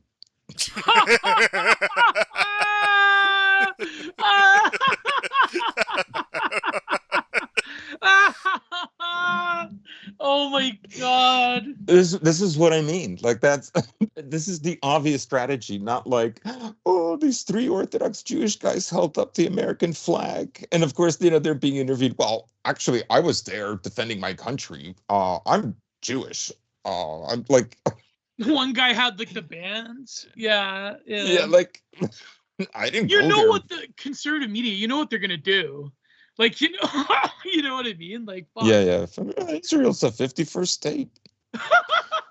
Impossible. That means Israel would be getting no aid. Yeah, they'd be like Puerto Rico.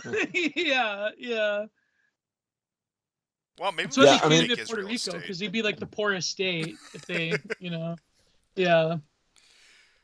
No, but that's what I mean. It's so crazy about it, because at the time where the right wing should just let the cards fall where they may in terms of like the domestic left. Now, I think you have to really pay attention to the professionalized, organized Antifa left, who have been trying to like ideologically contort themselves in that same way of like, well, we hate anti-Semitism and we're still going to dox right wingers, but maybe what Israel's doing is bad. So you see the moves are being made, but it's just that, like, again, take sellers are going to take sell. And like, I understand because the content never ends, but the more that Biden doesn't do anything to stop Netanyahu, which distinguishes him from virtually every president that preceded him, the more that he does this, the more it will be obvious who holds power in America. And the more that people, like, you go to Caitlin Johnson's Instagram or Twitter feed, you will find people who are saying, I'm not so sure that Israel is a puppet of America. Oh, Caitlin Johnson, the old school, like, Democracy Now. Yeah, I know. Yeah, right? Anti-war. Yeah. So she has some cringe takes once in a while, but of course she has does. some She's a lefty, right? Yeah. But I'm saying there's a kind of an irrefutable fact that's dawning on them, right? And you want that, like you want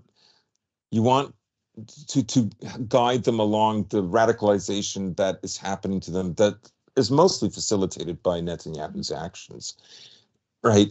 And this recent news that America won't be supplying 150 millimeter shells and blah, that's because they don't have that many, not because he's reprimanding him. There was a unit, 5 members of a unit for like war crimes or were going to be sanctioned by America, and they reneged.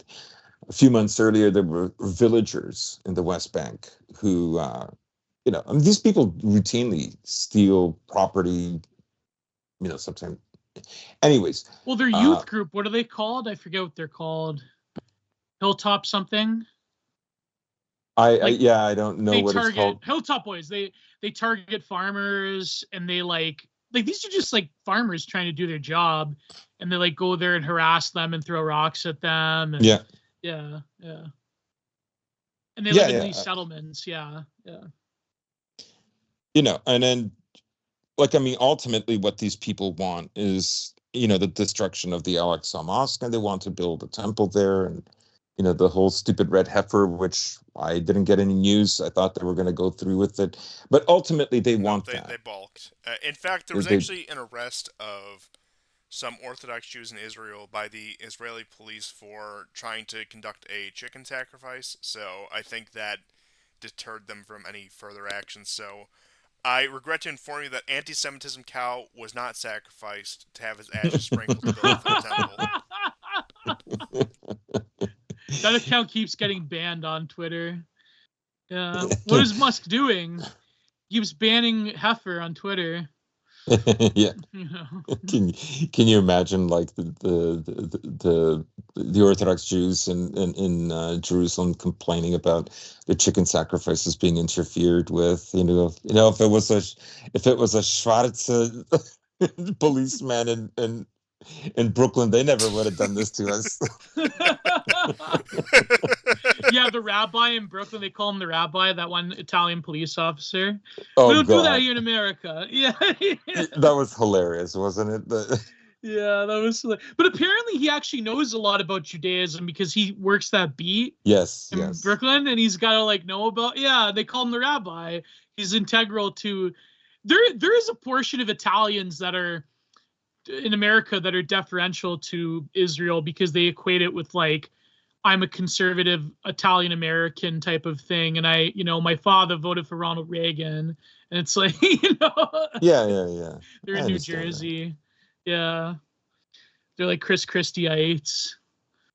They're one that my father called the Wonder Bread Wops. Remember? What do you think Tony Soprano would have thought about Israel? Oh, remember you mentioned it about Richie Aprile dating Janice. Was we got history together, Tony. Yeah, fucking Israel and Palestine. That was funny. Richie Aprile with Janice. The men in the can that look better than my sister. Oh. I know, I'm totally millennialing out by mentioning The Sopranos, but I'll stop. That's all right. Yeah. No, but there are Italians who are pro-Israel. It's true. There's even some Eastern Europeans that are kind of like that, they feel an affinity to them. It's like, hey, we're both middle class. That was a measured head on Twitter.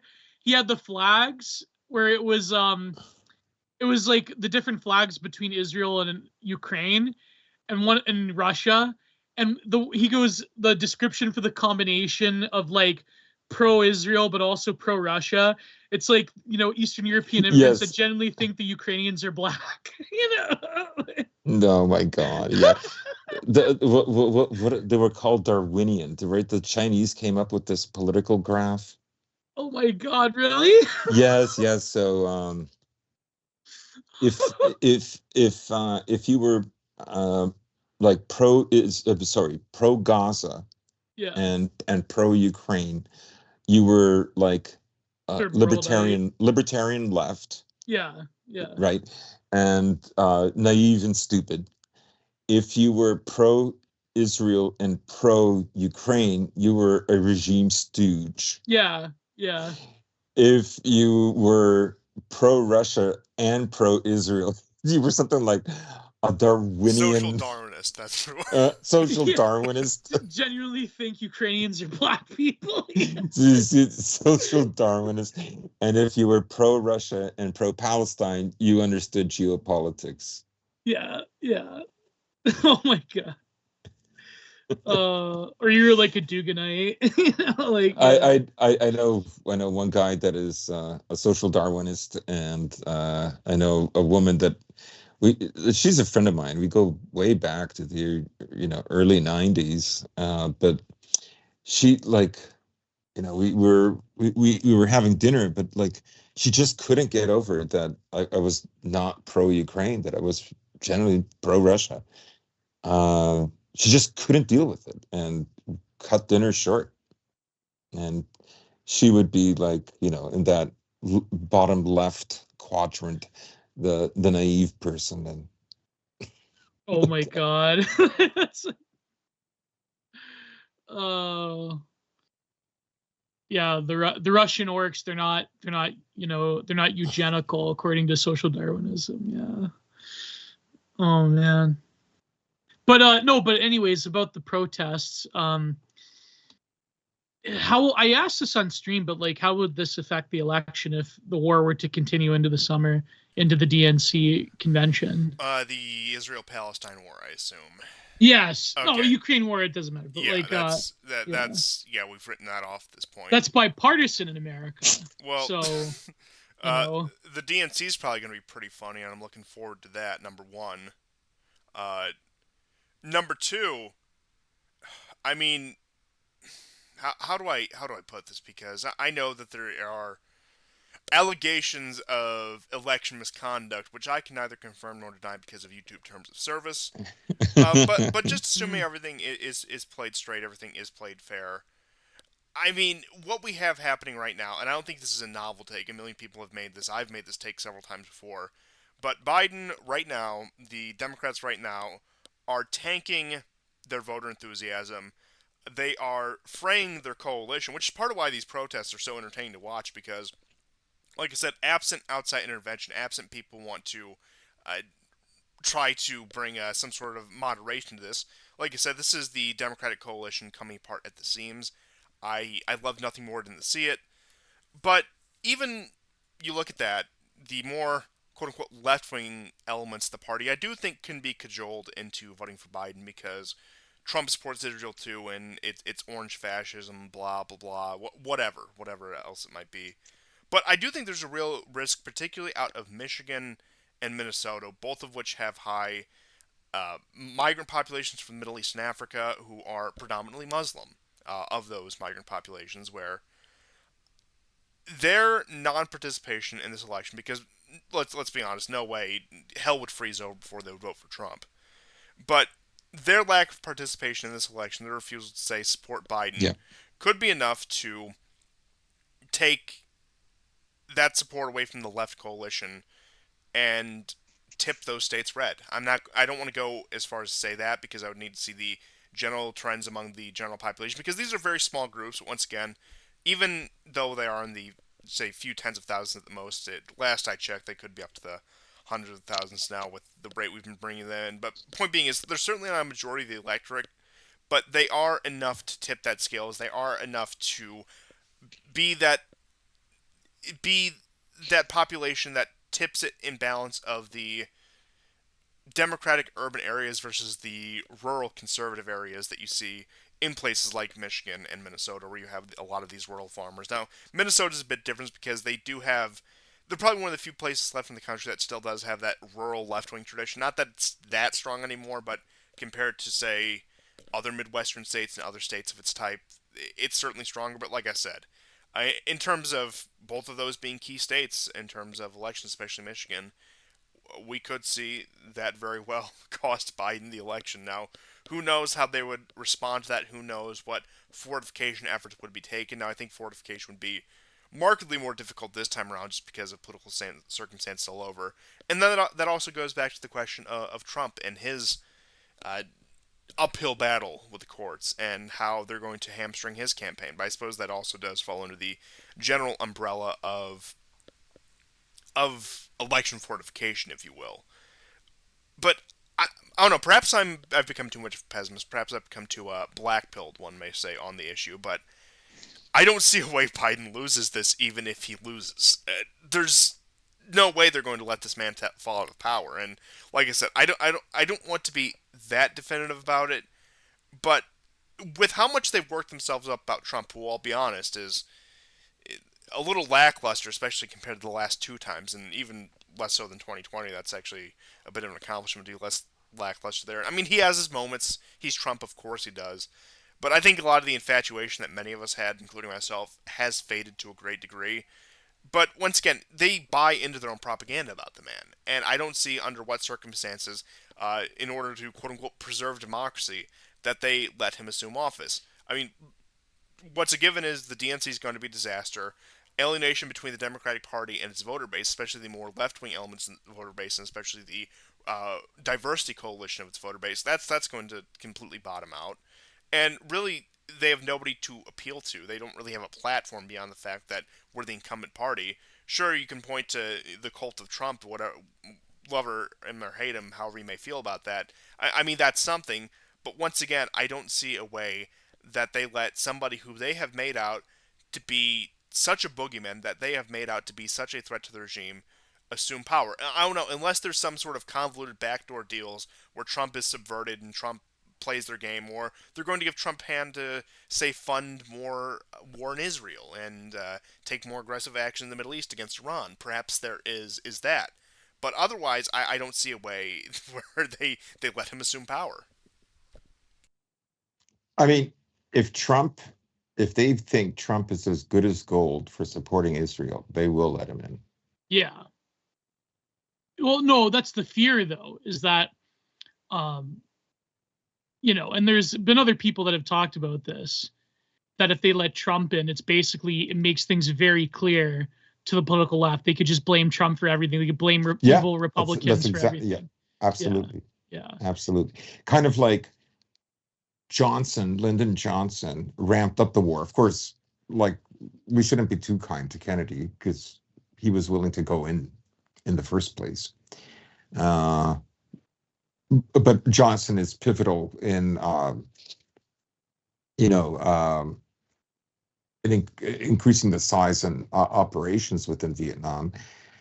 But ultimately, like, for younger people who weren't there, especially if you were like a little kid, the way I was during Vietnam,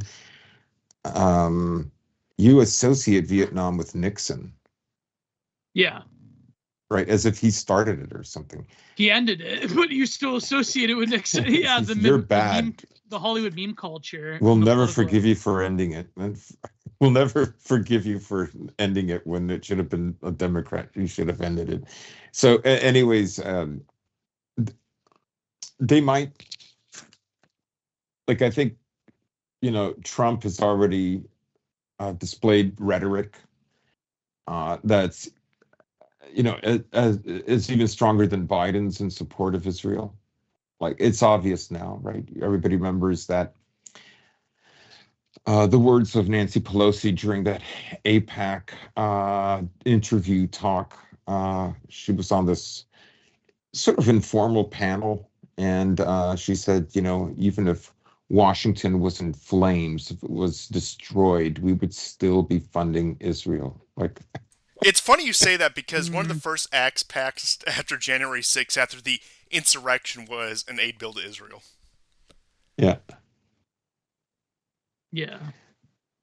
Yeah, ultimately what the regime is most afraid of in America is a coalition between the right wing and support for Palestine. Nothing else really scares them. All the other stuff they can compromise, but that's the one position that for them is very hard to compromise. It's extremely hard to compromise. That's what scares them.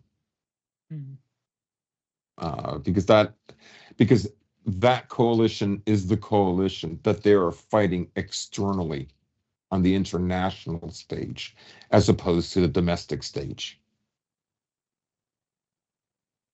So that's what they're most afraid of. And I mean, I guess with Trump, with especially the Biden administration, if not Biden, if not more so Biden himself and his family, they don't want the war in Ukraine to stop. Obviously, they have so much riding on it now, and they're trying to appease both. They're trying to, support Israel as much as Ukraine, although the scales are very different. But with Trump, it's people feel it's almost a certainty that if Trump gets in, the Ukraine war is going to wind down, but support for Israel will continue. That's the perception, anyways. I'm not saying that's what will happen, but that's the perception, and a lot of people believe it, and including powerful people. I still do have to wonder, and perhaps I assign too much pragmatism or rationality to the American elite, to the let's just say more appropriately the imperial elite. At what point do they realize that Israel is dead weight? It is an anchor around their neck. While they don't have to denounce it fully as a project, at what point do they do what they've done at several times in the past? Before 9/11, certainly, and even before the 1990s, if you want to really stretch the idea of Israeli influence, which, I mean, obviously exists, but to what degree has varied over time. At what point do they tell the Israelis to rein it in because they're a liability, that they are threatening the greater project, and that if they want to continue to enjoy the security status that they do, they need to make some concessions? Is any wing of that within American politics gone? I mean, I'm not even saying these are people who are quote unquote on our side. I'm talking about the real, like, the founders of the American Empire, really, the modern American Empire at least, who did take that position towards Israel. Is that just a relic of the It's past? gone. It's It's gone. I'm sure there are some people that have to say it in hushed breaths in Washington, but they're just they're not in positions of power the way that to like actually influence things. Like, I mean, even probably Blinken probably has some kind of reservation. They're threatening like the libtard empire. It's not, but then again, it's like, what can they do? I know what they could do. They could probably regime change Netanyahu, but whether They're they're not. willing, they're not going to do that. No, because he's I mean, probably if it taking happens, steps. I would say that there might even have been an effort before October 7th, Yeah, where it's possible that the American administration, the Biden administration, Soros wanted Netanyahu oh no, out. they were inching towards it with those massive protests in Israel throughout Yeah, 2022 and 2023, and just the political upheaval there over, let's just say, past 5 years since we started doing the show. There certainly was inching towards that, but then with Obama especially, even oh, before. absolutely. And then lo and behold, October 7th happens, and Netanyahu's power is completely shored up. The idea of him being removed from office is. Look, Unthinkable. I know there's been some murmurs in the Knesset and in Israeli political scene in general, but it's just that, murmurs. The idea of Netanyahu being pushed out of office or removed from office in any way, shape, or form at this point, so long as this crisis continues, in which case, given the scale of this crisis, given how this crisis can escalate, whether that involve just Gaza or the situation Or related to Lebanon. Lebanon, stretching, of course, all the way into Iran, the skirmish that Israel and Iran had, more strikes on Syria, of course. Syria could always flare back up, and wouldn't that just be the most convenient thing for the American empire to see a, a resurgent insurgency in Syria? But, like I said, this crisis can seemingly continue perpetually, and Well, who's going to do the pushing?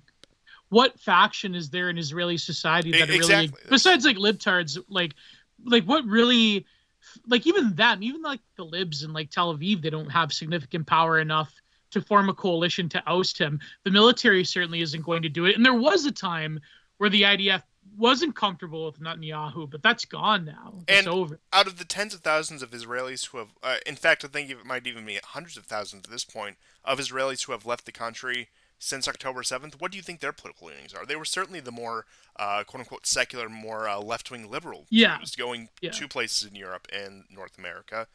They're going back. They're going to New York, and they're going to Brussels and London. They don't really care. The ones who are driven out of Israel, which I do think that is probably what's going to continue to happen long term. More and more Israeli Jews will lose faith in the project, and many of them will continue to leave. But once again, the first wave out are going to be the liberal Jews, the labor Zionists, if you will, who realize this project has spiraled far out of control, and we're better off once again living in our Jewish neighborhood in New York or Brussels or London or wherever, and maybe go live in a retirement community in Florida like the rest of their co-ethnics. Who knows? I'm sure Ron DeSantis would be more than happy to have them, but Ron DeSantis will, he'll put more laws up for subsidized housing, everything, the works. But once again,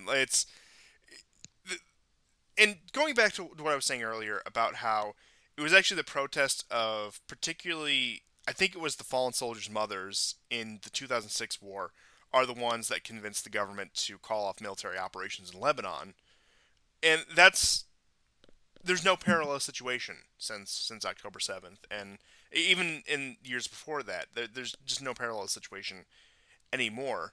And once again, I do think it's because of the people who are leaving Israel, the people who are abandoning the Israeli project, would have been those ones who would have been there in 2006. It's gotten, quote-unquote, too right-wing for their taste, and even a lot of diaspora Jews who are proud Zionists come out there and denounce Netanyahu for being, quote-unquote, too right-wing because they view Israel as this secular liberal utopia in the Middle East, and that's what they always viewed it as. And that's always going to be another interesting development that I think that I've tried to keep track of over the years, and I will try to continue to keep track of it, is the opinion of Jewish diaspora, particularly in North America, on Israel. And it does seem like, while there has been a shoring up after October 7th, given the Israeli response and given the direction of Israeli society, there is a growing rift between the two. And I do think that in terms of long-term prospects for Israel, one of the ways they have really shot themselves in the foot is that the diaspora is in large part alienated. Who is migrating to Israel these days? Even before October 7th, who are the kind of people migrating to Israel these days? It's just that. And in terms of the more influential elements of the Jewish diaspora, which, look, let's be honest, conspiracies aside, quote-unquote conspiracies aside, they punch far above their weight. We all know that. Like I said, these are the people who are disdainful towards Netanyahu's government, disdainful towards the more right-wing and religious elements in that country. Younger Jewish people in North America in particular, they don't really care about Israel. And the way that their grandparents do. I don't have exact numbers, but going back to these protests, how many of these protests have been like, oh, I'm Jewish and I stand with Palestine? I've seen that all over the place. Well, apart from younger Orthodox people, I should say, or Hasidims or whatever. Yeah, apart from them. But like the majority of Zoomer Jewish people, they're not going to like identify with like the smashing of Palestinians. It's bad optics. It's not. Yeah, like they're so. Sorry, I cut you off, Constantine. Go ahead. No, you just took the words right out of my mouth. That's pretty much all I was going to say. No, because they have ideological priors that have a different color to them, a different flavor than a lot of like the older establishment that is pro-Israel. So they have a different sense of history, if you will. And a lot of them are university educated. A lot of them would take up left-wing academic positions, for example. And so it's the whole like, I'm Jewish, but I'm also pro-Palestinian in North America and in Europe. That's like more salient to the younger ones. So maybe Jill Stein is right. Maybe they can all go back to Poland, go back to the Pale Settlement. They long, she's for going to steal some Judaeorum. votes from. You think she's going to steal some votes from Biden? Yeah, she will. I mean, in these situations, all of them count, right? Like when Trump won in 2016, right? Like across Michigan, Wisconsin, Ohio. Pennsylvania, also very narrow. Pennsylvania. Sorry. Pennsylvania. She was she missed by something like by 0.5%. Like if she had won 77,000 votes, right? Like he wouldn't have gotten in. Oh yeah. And I'm just saying, right? Like I think you're not going to see a lot of people, particularly on the left, that are going to be out voting. No, I said this to a friend today. A lot of them are just going to go home or stay Yeah, home. They're not going to. The enthusiasm on both sides, I feel, especially if they find a way to fuck Trump over by like throwing him in jail or something like that. yeah. It's over. I saw that rumor about Mike Obama. So the story I brought it up a few weeks ago at the Democratic Congress. Biden is going to announce that he's not going to be running, right? He's probably going to look at the wrong side of the stage, but he'll be trying to introduce Big Mike. Big Mike. This rumor just keeps popping up from time to time. I just think it's hilarious. Oh my It would be god. hilarious if it happened, but there is some. Okay, just this is such a crazy coincidence. So back around 27th of April, right? I'm scrolling and I noticed that Ben Gvir, who's the national security minister, like he's lying on the ground. His car has completely flipped over. It's completely nuts. I'm going, what is going on? There's undercover police with like um, automatic rifles, right? Totally bizarre. And then later that evening, liberal Israelis are like mobbing him. He's coming out of a synagogue, and they're very angry with him. Then the next day or two, the Minister of Education, Haim Beton's car, also flips over. I almost thought it was like the same person. I thought, what are the chances that like a day later, the same thing happens to the education minister? It's really bizarre. But I think the third story um, from Israel, which is just incredible.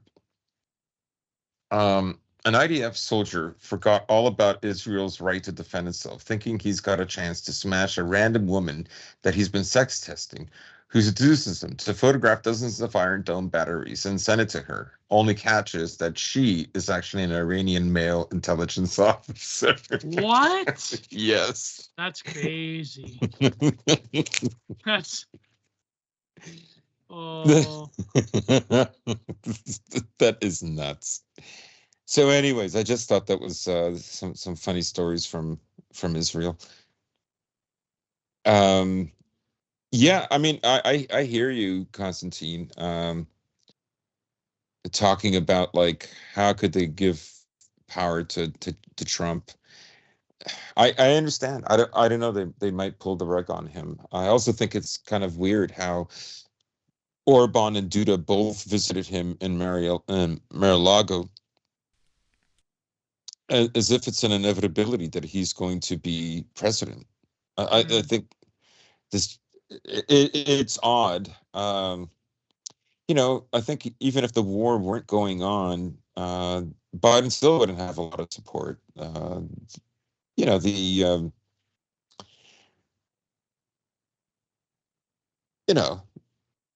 I mean, who economy's wants not to live that in great. Brandon's America? Biden is, yeah. What's that? I said, who wants to live in Brandon's America? That's the question. Yeah. but no, you're right. And even before all of this, particularly economic issues and just quality of life issues, it had been weak for Biden, and then crisis after crisis continue to break out because of that. And I'll have to wait until the summer in order to really gauge my opinion on this.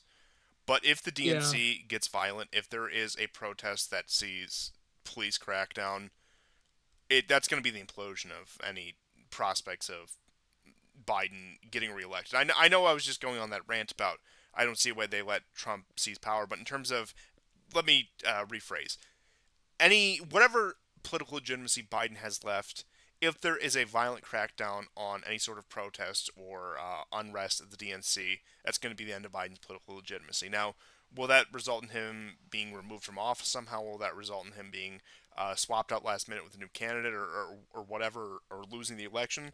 Like I said, all that remains to be seen. But he's hanging on a thread, if we're being generous, as it stands right now. Mhm. And really, he can't afford for the DNC to be a disaster, but there's really no conceivable way it's not going to be a disaster. Yeah. I mean, unless Israel stops tomorrow and the protests die down. We should wait. I got it. Okay, this is some real DNC strategy. They should hire me as a consultant. I know that they're into hiring. Pay you millions of dollars. Yeah. I know that they're into hiring all these Zoomers that just crop up out of nowhere. But I think, yeah, like Dylan Burns, like that fucking freak, that bread tuber. Biden needs to visit Netanyahu and make him listen to John Lennon's Imagine, and this war will be over.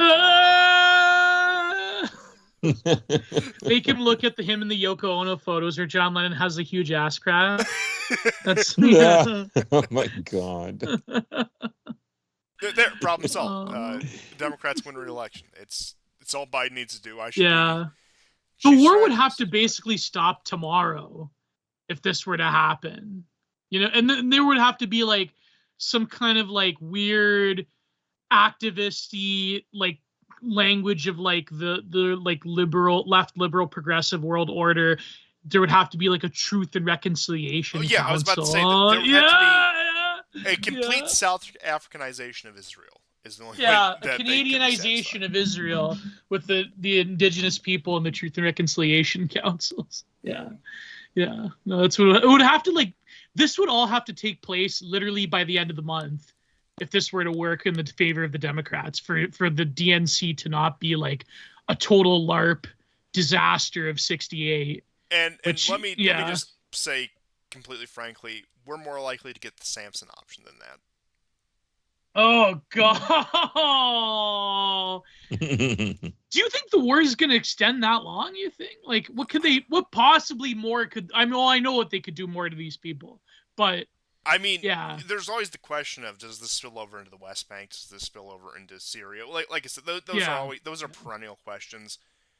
But they can drag out this war by keeping it a slow grind. Perhaps civilian casualties go down. Perhaps there isn't as much fighting and skirmishes from day to day. They're not holding dead babies in front of the television cameras, Yeah, but like I said, active hostilities will still be going on. There'll be the firefighting here and there. It'll freeze over, but the war will still be active. Like I said, it won't be anywhere near what we see right now. But once again, Netanyahu has every reason to extend this crisis indefinitely. And it seems like the Israeli population are more or less willing to tolerate that for a myriad of reasons, and I guess we'll see what their breaking point is, but I'm hard pressed to find one just off the top of my head. Yeah, I mean, there's no indication that they're going to stop anytime soon, but there was a period, I think a month ago, where things were slowing down. But if they are going into Rafah, then it's not good where all those civilians are. So yeah, it's not good. But you never know. I mean, they could pivot hard towards Ukraine again, especially now that the Russians are taking significant territory. I mean, that's certainly what they want. But and then again, you never know. I mean, a lot of people are media brained. So if they pivot towards another form of like, who knows what they could do? I mean, they could do another George Floyd. That would be good. You know, like they could, you know what I mean? Like, I'm trying to think, if you were regime apparatchik and if you were someone like Blinken or who else is like another functionary in the Democrat Party that you could talk, like who else am I thinking of? In DC, like what could be a strategy to save face, short of another George Floyd incident where domestic race relations in America, not the implicit race relations of the Palestinian protests. I'll do you one better. Another Charlottesville. Okay, go ahead. Oh, even better! Even better! Another Charlottesville. Yeah. Mm. Yeah, that would be even better. Yeah. No, you wouldn't need a George Floyd. You would need like another Spencerian figure to go there. Like, yeah. Yeah. You need another Hail or Victory speech. Like that's Better yet, why not combine the two? Why not have the Floyd incident at Charlottesville 2.0?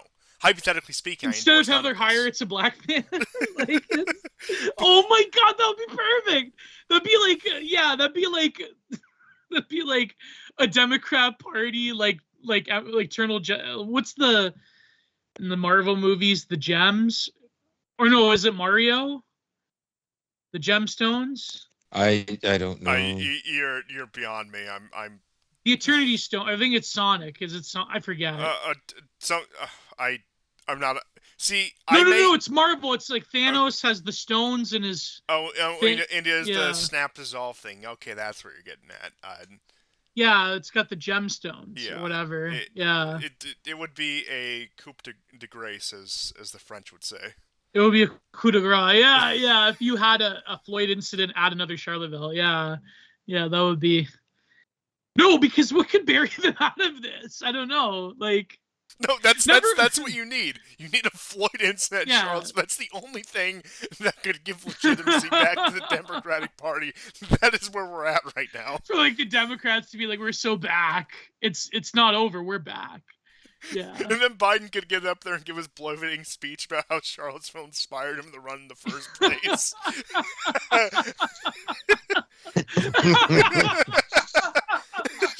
Oh, I love how like every official Democrat, like the Twitter account and the Facebook video, they still mention Seville, and it's always that same photo of Matthew Heimbach and Eric Stryker with the shield screaming. It's always like the same photo they use of Eric Stryker and the shield. Like, yeah.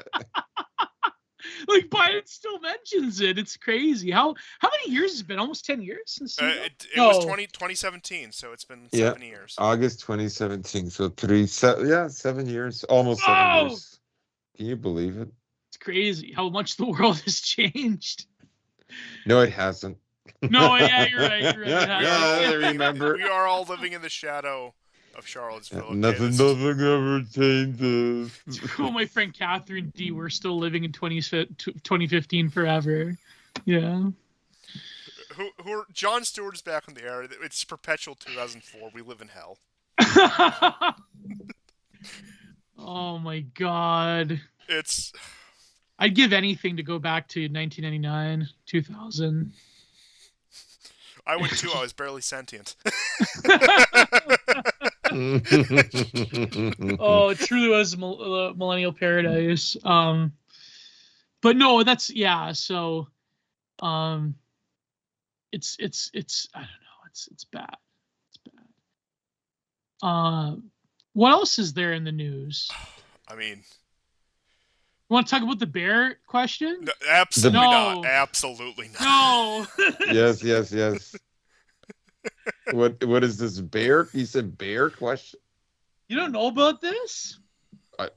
No. About like women on TikTok and Twitter. Oh yes, I feel about like, safer would you with rather a bear, encounter a bear in in the woods women or a are man just, in the woods? Women are nuts. Women are just they're completely crazy. I just want to say on an unrelated note. To quote the good old boys, women are very passionate about social justice. I would love to encounter a bear in the woods. That'd probably be a very fun experience. I'm just saying. I like bears. They're big. I had a dog that I didn't have a dog that looked like a bear, but my aunt had a dog that looked like a bear, and I liked him very. And I was like the only person he liked, which is all the better. Like he would growl at everyone else. It was great. Rest in power, Timothy Treadwell. I love how Werner Herzog like totally cucked everybody with the audio. Just like, you remember that documentary? Yeah, I think I know. I think. Oh, the guy who gets killed. Yeah, Timothy Treadwell. Yeah, I remember that, and I remember like I was married at the time, and he was inventing that suit. That was No, that was another guy. That was another guy, That was right? a Canadian guy. Yeah. I remember. He was inventing a completely bear-proof suit. He literally looked like a transformer or something. Yeah. It was so outrageous. And then like his wife enters the the documentary. She appears, and I turned to my then wife and I said, "This guy is married." like like this guy would literally go into the woods and try to like meet or like essentially pick a fight with a bear and see how well the suit would stand up. Like you like get run over by cars. It was actually a pretty interesting documentary. Like I never forgot it. I remember watching Popular Mechanics for Kids at the time and seeing that. Yeah. I think they interviewed him on Popular Mechanics for Kids. I remember that. Yeah. Yeah. But Timothy Treadwell, he got eaten by a bear, and I think his wife was with him too. Yeah. Yeah, she died as well. So I guess that solves the bear question. That's a way I would like that. That would be a nice way to die. Very satisfying conclusion to life. Yeah. You and the wife mauled by a bear. What more could you ask for in his life? Wow. No, but I love like the to quote a Basil term, like I love the sexlectics involved in it, because a lot of these like viral tweets, they're basically just writing like smut book like level erotica fantasy about men in the woods, and it's like there's an obvious sexlectic relation going on here that I feel like there's some like weirdo. It's sort of like when libtards talk about Gilead and like the Handmaid's Tale. Mm. You know what I mean? Like, I want the elite gigachads to impregnate me and their wives are holding me down. It's like, it's got that like weird externalization of things that, It reminds me of some stuff that, bad Billy Bratt or whatever. Yeah, Billy Pratt, my good friend. Yeah. I still get his newsletter from time to time, and it kills me because he had, it's on Reddit, so I don't know how true it is, but just along those lines, woman married, lost her virginity to her husband. But why did you read that one? Oh my God. They're awful. I can imagine that's true. Because I've been married, engaged a second time. I've dated like this. It could be a lie, but it's not unfathomable. Like, yeah. He made the news actually when he did the Margot Robbie thing. Him and Bizlet, they like made mainstream news, calling Margot Robbie a mid. Like it's, oh my God, Billy. No, it's crazy. Like the Reddit posts, like him and Leah Mack on Twitter. They like post these insane Reddit threads, and like a lot of them are just like off the wall, and like maybe some of them are fiction, but it really does gauge like the consciousness of people, of like, I wouldn't call them normies, but I would call like the coalition of degenerates who are extremely online, but not like extremely online the way that like the E-right is. So anyways, why talk about this stuff? It's crazy. What else is happening? Bears. Apparently, Budanov claimed that they tried to assassinate Zelensky. Yes, Zelensky. Oh my God! Again, two generals have been arrested. What if it's true? Yeah, probably. Zelensky it could be false. Soon to be in 2 weeks no longer the legitimate president of Ukraine, according to the Russians, because that's when his term technically expires. In which case, they said they won't treat him as the president of Ukraine anymore from that point forward. But I wouldn't doubt it if the Russians did execute him. I wouldn't doubt it if they went for it. But isn't he more valuable just being alive? Like completely like incompetent at this point? That's what I would think, that he is. Sometimes you just got to take the training wheels off. No, but to be fair, GSP, we were saying this I think a year ago. Yes. Where, like, isn't it better for the Russians to have him sign a peace agreement than to just like He's not. to It's ghost him? obvious now that he won't do that. Yeah, yeah. So, you never know. Maybe Zelensky's trying to like speed run Castro's record of like the most like almost assassinated head of state in human history. So it's like, yeah. I get a few exploding cigars under his belt, maybe then we can talk. But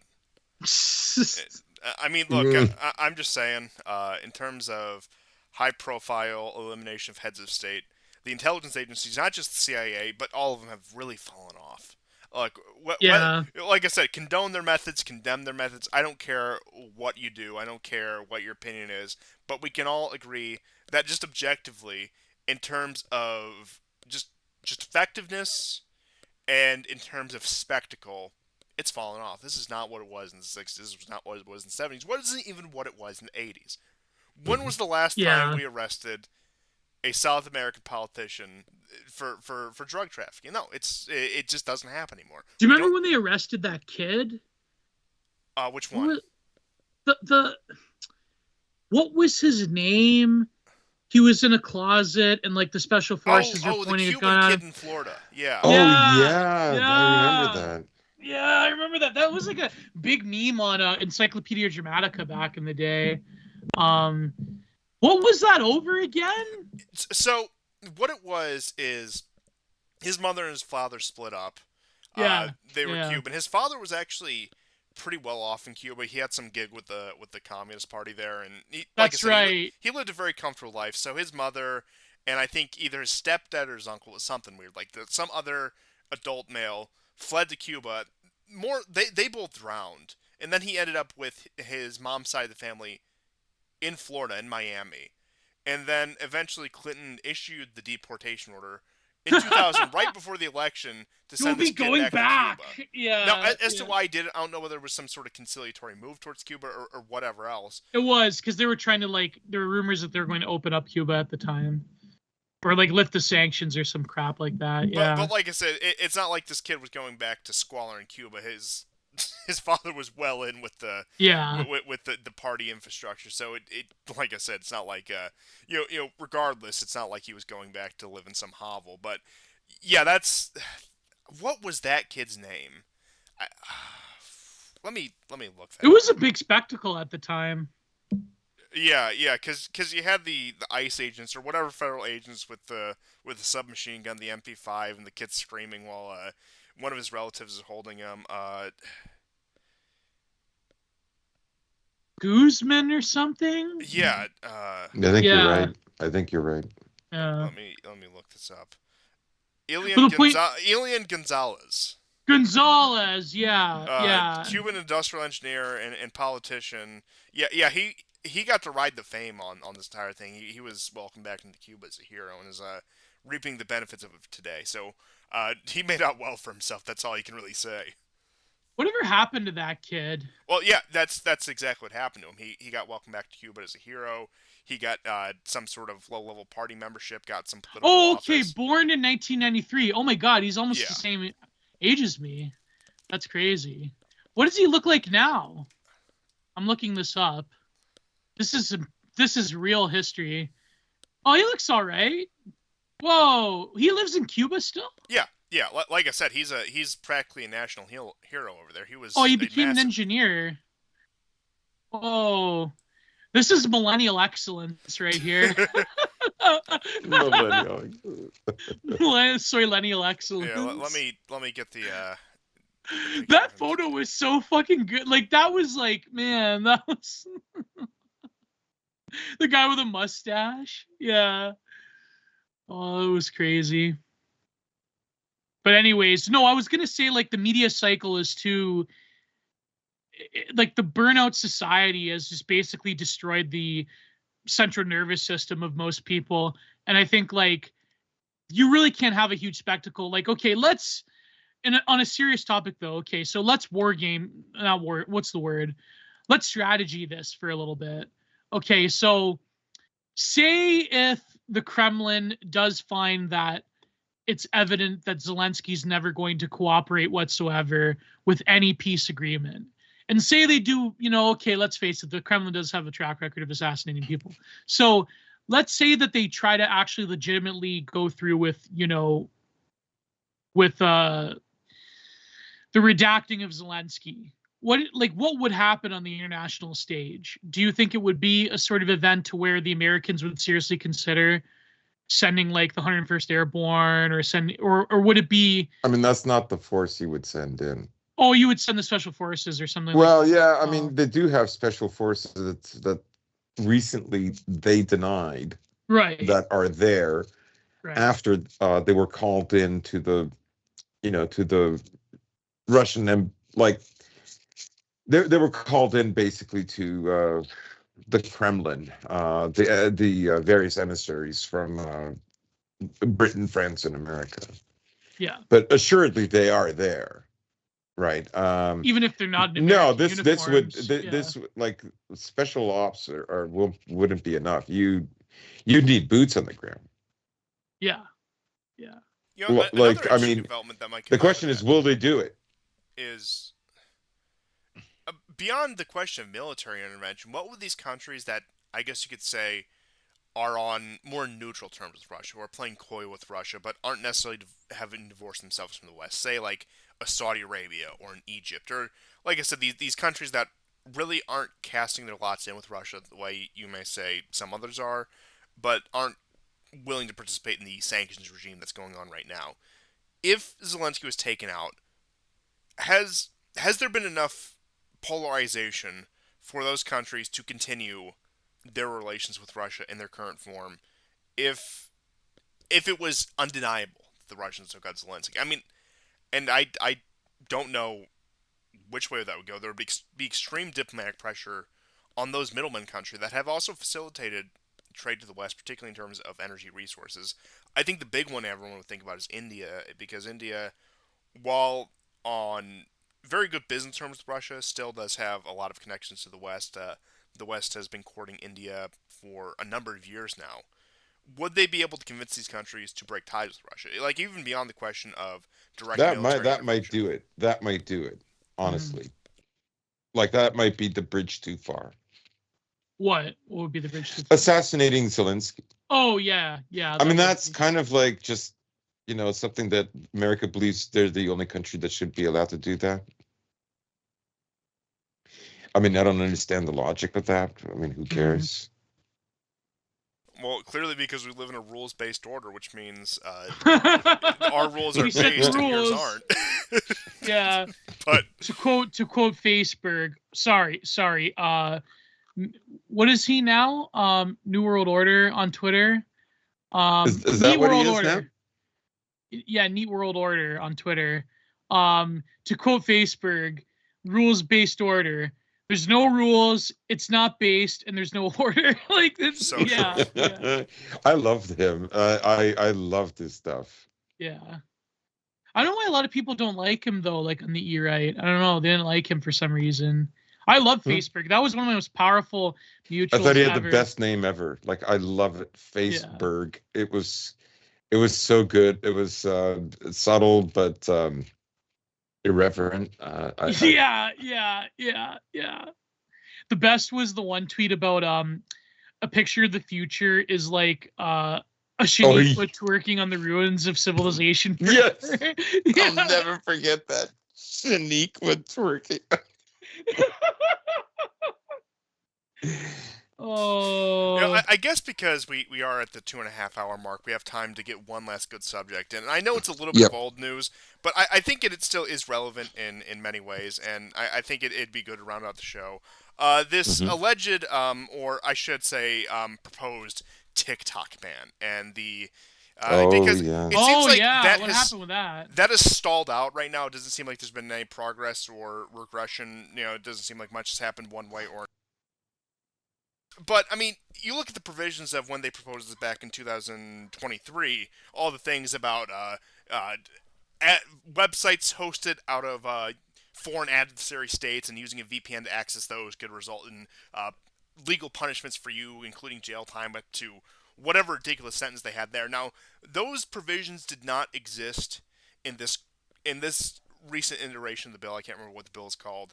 But it did give more or less the executive office, that being particularly the president and his underlings, the ability to police social media by executive order is really the grossest simplification I can put there. And I remember even Trump was coming out about this, saying, "Oh, this is a win for Facebook. We can't do this. It just gives them too much power, and this is what Biden wants, and he wants to censor social media because, like I said, they sold this on the issue of Chinese influence, Chinese blah blah blah. It's like the same people with their iPhones made in China are all of a sudden concerned about the youth using an app made in China. It's it like I said, the rationale behind that completely ridiculous. But I digress. But we all know this started happening once the war in Israel broke out, and it was one of the few platforms on the internet, on social media, if you will, that you were getting more unfiltered information about what was happening.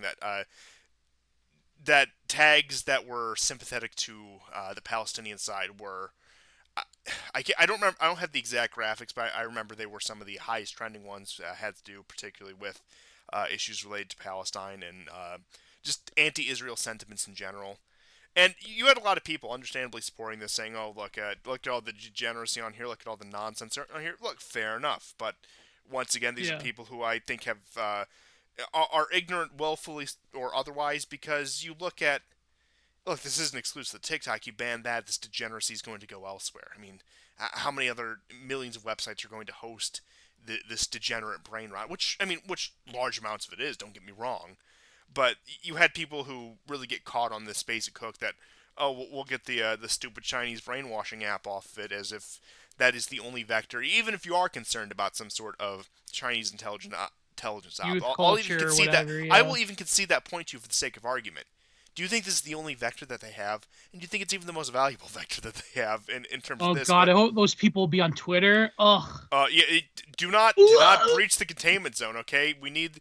It's like when all those people from Tumblr came over to Twitter. I think when they did. When they I don't know. banned prawn. Yeah, Yeah. yeah. That's what it was. I knew it was something, and the site has not recovered since. It has been it has gotten substantially worse because, and that was even before Musk. And you could say a lot of things about Musk, both positive and negative. I have a lot of positive and negative to say about Musk, but he's Musk not. said he wants to bring back Vine if that happens. So, you know, Return to tradition, that'd I be a huge suppose. W for Musk. Yeah. But once again, Return to, is that what you said, Constantine? Return to Vine? Return with the V? Yeah. yeah, so true. Oh God, that'd be so fucking no. Like the thing is, it's just like TikTok is a huge. It is like a vector into the normie unconscious, and it's very scary. And I don't particularly like it. And like it's basically the coal factory of the internet. Well, besides Reddit, but I think that banning it over concern because of like Chinese spyware. There's obviously like another agenda going on. People speculate because of the pro-Palestine thing, but even before, I don't know. It's just a stupid idea. It's like I not said, going to even going happen. back to the 2023 proposal, you look at Yeah. that, you look through that bill, far more draconian than anything that even the European Union has gone through with, even more so Yeah. than the other Anglosphere countries have gone with. And I know that the UK and Australia are particularly egregious in that manner, and it does seem like and look, I don't say this to dog on you guys, but it seems like with the recent news, the Canadians are quickly catching up. Not that I'm some great believer in the efficacy of the Constitution. I think we've largely seen that it is just a document that exists in name only, and that it's something that, even for all of its merits, whatever those may be, I'm not going to get into that right now. It's effectively a dead document that does not govern the United States. But the residual legal protections of the United States, it would serve to erase what's left of those. And like I said, it's not much, Yeah. but it's something. It's hanging on by a thread. Well, if they go after TikTok, they'll probably go after Twitter. They'll probably absolutely. they'll certainly go Especially, after Telegram. yeah. So, like there's enough like terrorists and white supremacists or whatever that they could point to on Telegram to be like, see, we need to shut them down. Like it's so obvious. It's ridiculous. Oh, They'll go Telegram after is a Musk. gold They'll mine, which is finally, why they would destroy it. It's yeah. It's like people who defend, for instance, this legislation that was inspired by that Swedish group, the Holocaust Memorial Association or something or other, right? And the preaching that the Jews killed Christ, which is literally part of the Gospels. That in any way that the Israeli state can be compared to Nazi Germany, blah, blah, blah. They'll tell you that, well, it's just government-funded organizations, or it's schools, and so on. And don't make it bigger than it is. Well, this is the foot in the door. It will become bigger than this. Yeah. No, it's like libs that always had I remember this during Gamergate, about free speech, the Constitution only protects when it comes to government institutions. That's not true. And to say social media platforms are not a public service or a public square that have been meddled with by governments. I mean, it's ridiculous. So the codification of any online censorship is obviously the next step. The next steps are going to be obvious. They finally will take down Elon Musk by going after Twitter. They'll take down Telegram. They'll destroy huge swaths of Facebook. This is obvious. And even though, as much as I hate TikTok and I hate TikTok culture and I hate TikTok Zoomers that post coal, but at the same time you have to recognize that the reason for doing it is, of course, nonsense. It's the same thing with the harms bill here in Canada. We're going after it for harming children or whatever. We all know what the real intention is. So it's a stupid point. It's the same with, what's this thing about the Israel thing? I've heard about it, but what's the Anti-Semitism Awareness Act? Yes. What are they going to do with that? Now, what is it? To my understanding, I could be wrong. Please, somebody correct me if I am wrong. But to my understanding, it is particularly an enforcement of one of these civil rights bureaucracies in order to apply these rules to the Department of Education. It is not targeted towards wider public speech, at least not yet. I don't put it past them in the slightest.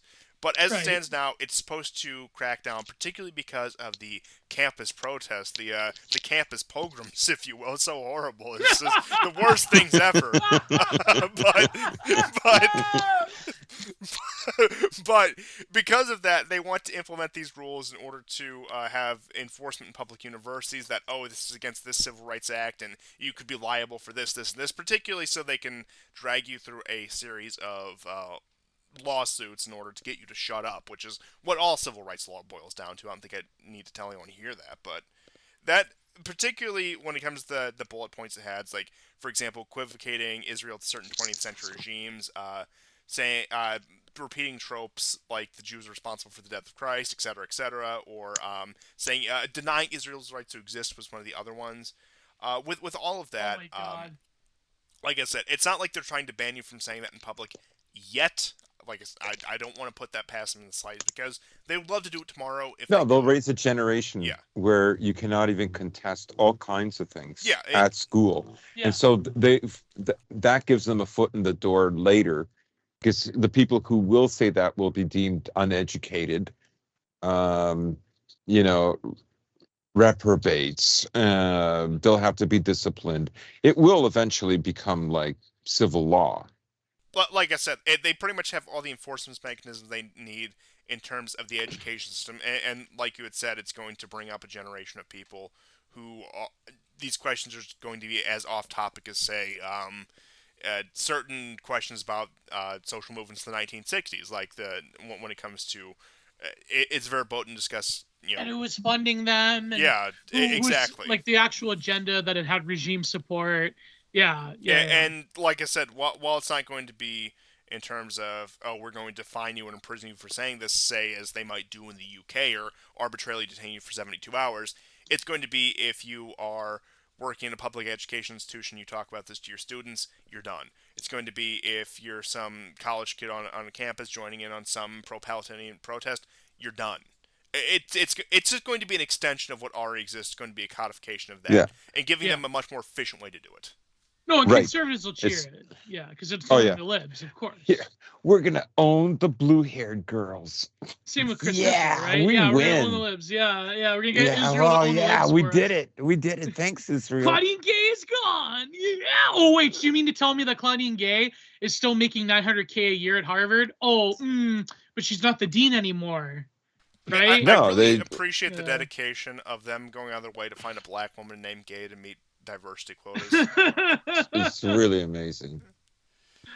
That was that one hashtag that some frogs are using. What was it called? Harvard is gay. we should not stand for the cancellation of a brave woman of color. Hashtag Harvard is gay. That was funny. Harvard And you know is what? gay. Plagiarism is okay. Yeah. No, but that's what I mean. Like conservatives and Republicans, they're banking on Israel to own the libs, and so like, you know what I mean. So that's what the play is. They will beg at the feet for any sort of legitimacy, any chance to be the attack dog for anything right of center or what they perceive as right of center. They will take. That's how the Iraq War happened. That's how all of these things happen. They long to be the attack dogs of the regime. It's the externalization of sadism on the part of Republicans towards Israel. Yeah. It's like that. Like the Israel can do things that we can't do. So it's I can't be the exceptional country, but this country that's attached to my country can, and I live out my own exceptionalism through them. Yeah, exactly. Like, Israel's the real American Shining Hill on the Rock. Yeah, you know. My grandkids might be trans, but you know what? Israel got to annex just one more settlement. My grandkids may be trans. I can't control the border. But gosh darn it, the Israelis can certainly get rid of those Browns. You know? Yeah.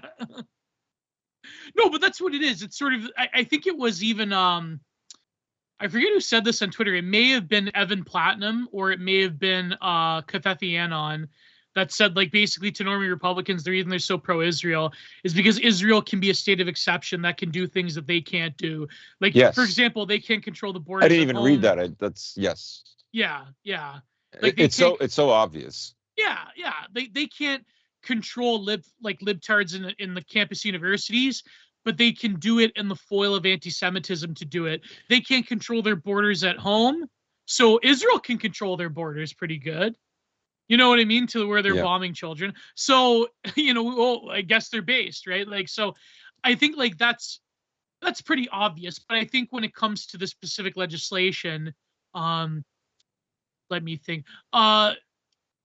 It's a further process of this, but I think also the play is that somehow this is the doorway by which you can enforce other conservative or right-wing policies in universities. No, but that's simply not going to happen. They will never extend you that courtesy. The right has tried this many times before. Yes. And it's never worked out. And they refuse to understand. Like, I can understand maybe some magatards that are like, you know, pro-Trump, pro-Israel. Although I would say probably a lot of them are not pro-Israel. No, a lot of them are not now. No. But let's just say we're dealing with somebody not necessarily, you know, in the MAGA movement. They don't understand like the kind of bifurcation of political strategies that is necessary for Jews in the West to have both a safe living space in Western countries and at the same time manage Israel. Right? They don't understand like their brethren are going to make sure your country it gets more and more diversified because they're afraid of you and they don't want you to have autonomy. They don't want you to be to have exception. They get to have exception. You know, it's like I wouldn't be surprised if Benjamin Netanyahu, you know, says, "You're damn right, we killed 34,000 Palestinian women and children, and you're going to build me a Holocaust museum to my people." Whoa, hold on. So you're telling me the official numbers, if we're to believe the Palestinian numbers, is, and the Ukrainian numbers that matter, is more Palestinian civilians have died than Ukrainians have died in combat. Yeah. If we're to believe both figures, it stands. I mean, I can believe the Gaza number. No, absolutely, I can. But way more civilians have died in Gaza than Ukraine. Yeah, like on both sides, if you count from 2014 till 2024. Yeah. Yeah, like it's No, not just the past 2 years. I mean, yeah, No, yeah, no. from 2014, yeah. Because they're specifically targeting civilians, but they're not. But of course, like, they're talking heads of the media like Crenshaw and Ben Shapiro. Like, they're not civilians. They're all Hamas supporters. I have it on good authority Yeah. that the Armenians in the Armenian quarter of Jerusalem, Hamas supporters. Yeah. Everybody who doesn't worship me is a Hamas supporter. So true. That's like Tariq Nasheed when he does those Twitter spaces, and like a frog comes in, he goes, "I think you're a suspected white supremacist. You're a suspected Hamas supporter." That's foundational Black American, foundational Israeli citizen. Foundational You're a Israeli suspected Ashkenazi. Hamas. You're a suspected Hamas supporter. Yeah. I love how like one Twitter space, Anna Kachayan came in, and he's like, "I think you're a suspected white supremacist." Oh, Tariq Nasheed's the best, man. He's A truly a visionary of our time. We don't deserve him. Yeah, exactly. Yeah. But unless either of you have any last-minute comments, we're pushing the 3-hour mark, so I think we can go ahead and wrap it up. Yeah. Sure. Like I said, that's all I had. Gio, of course, I imagine you have something in the works that you'd love to tell us about, and I'm very eager to hear about. I don't know. I think like I might edit up a content minded, but I have to get these film reviews done. So hopefully by the end of the week I'll have one out. So I'll say the obligatory, give this man your money, etc., etc. GSP, any comments? I caught a bit of that stream, the most recent content minded. Really enjoyed it. Oh, thank you. Yeah, those who could not hear the music. Yeah, that was a really good one. I like that one. But yeah, man, this has been great. 300 episodes. That's crazy. Yep, thank you everyone for tuning into the real 300th episode. The other one doesn't count. Very good episode. You should listen anyway. Not that garbage program we did last week. Yeah, no, I'm joking. Throw it out. Take his coat. But take his coat. Yeah. Yeah. So we do a little trolling. Yeah. Yeah. Don't listen. No. Do listen to that one. Do listen to this one. Listen to everything we put out. Even the special edition. You'll find that one somewhere in the archives. But thank you everyone for tuning into yet another episode of the War Report. We'll be back in the near future with more updates on everything going on around the world and trying to make sense of them on our end. And we'll see you guys then. And goodbye. Goodbye. Take care and God bless. God bless.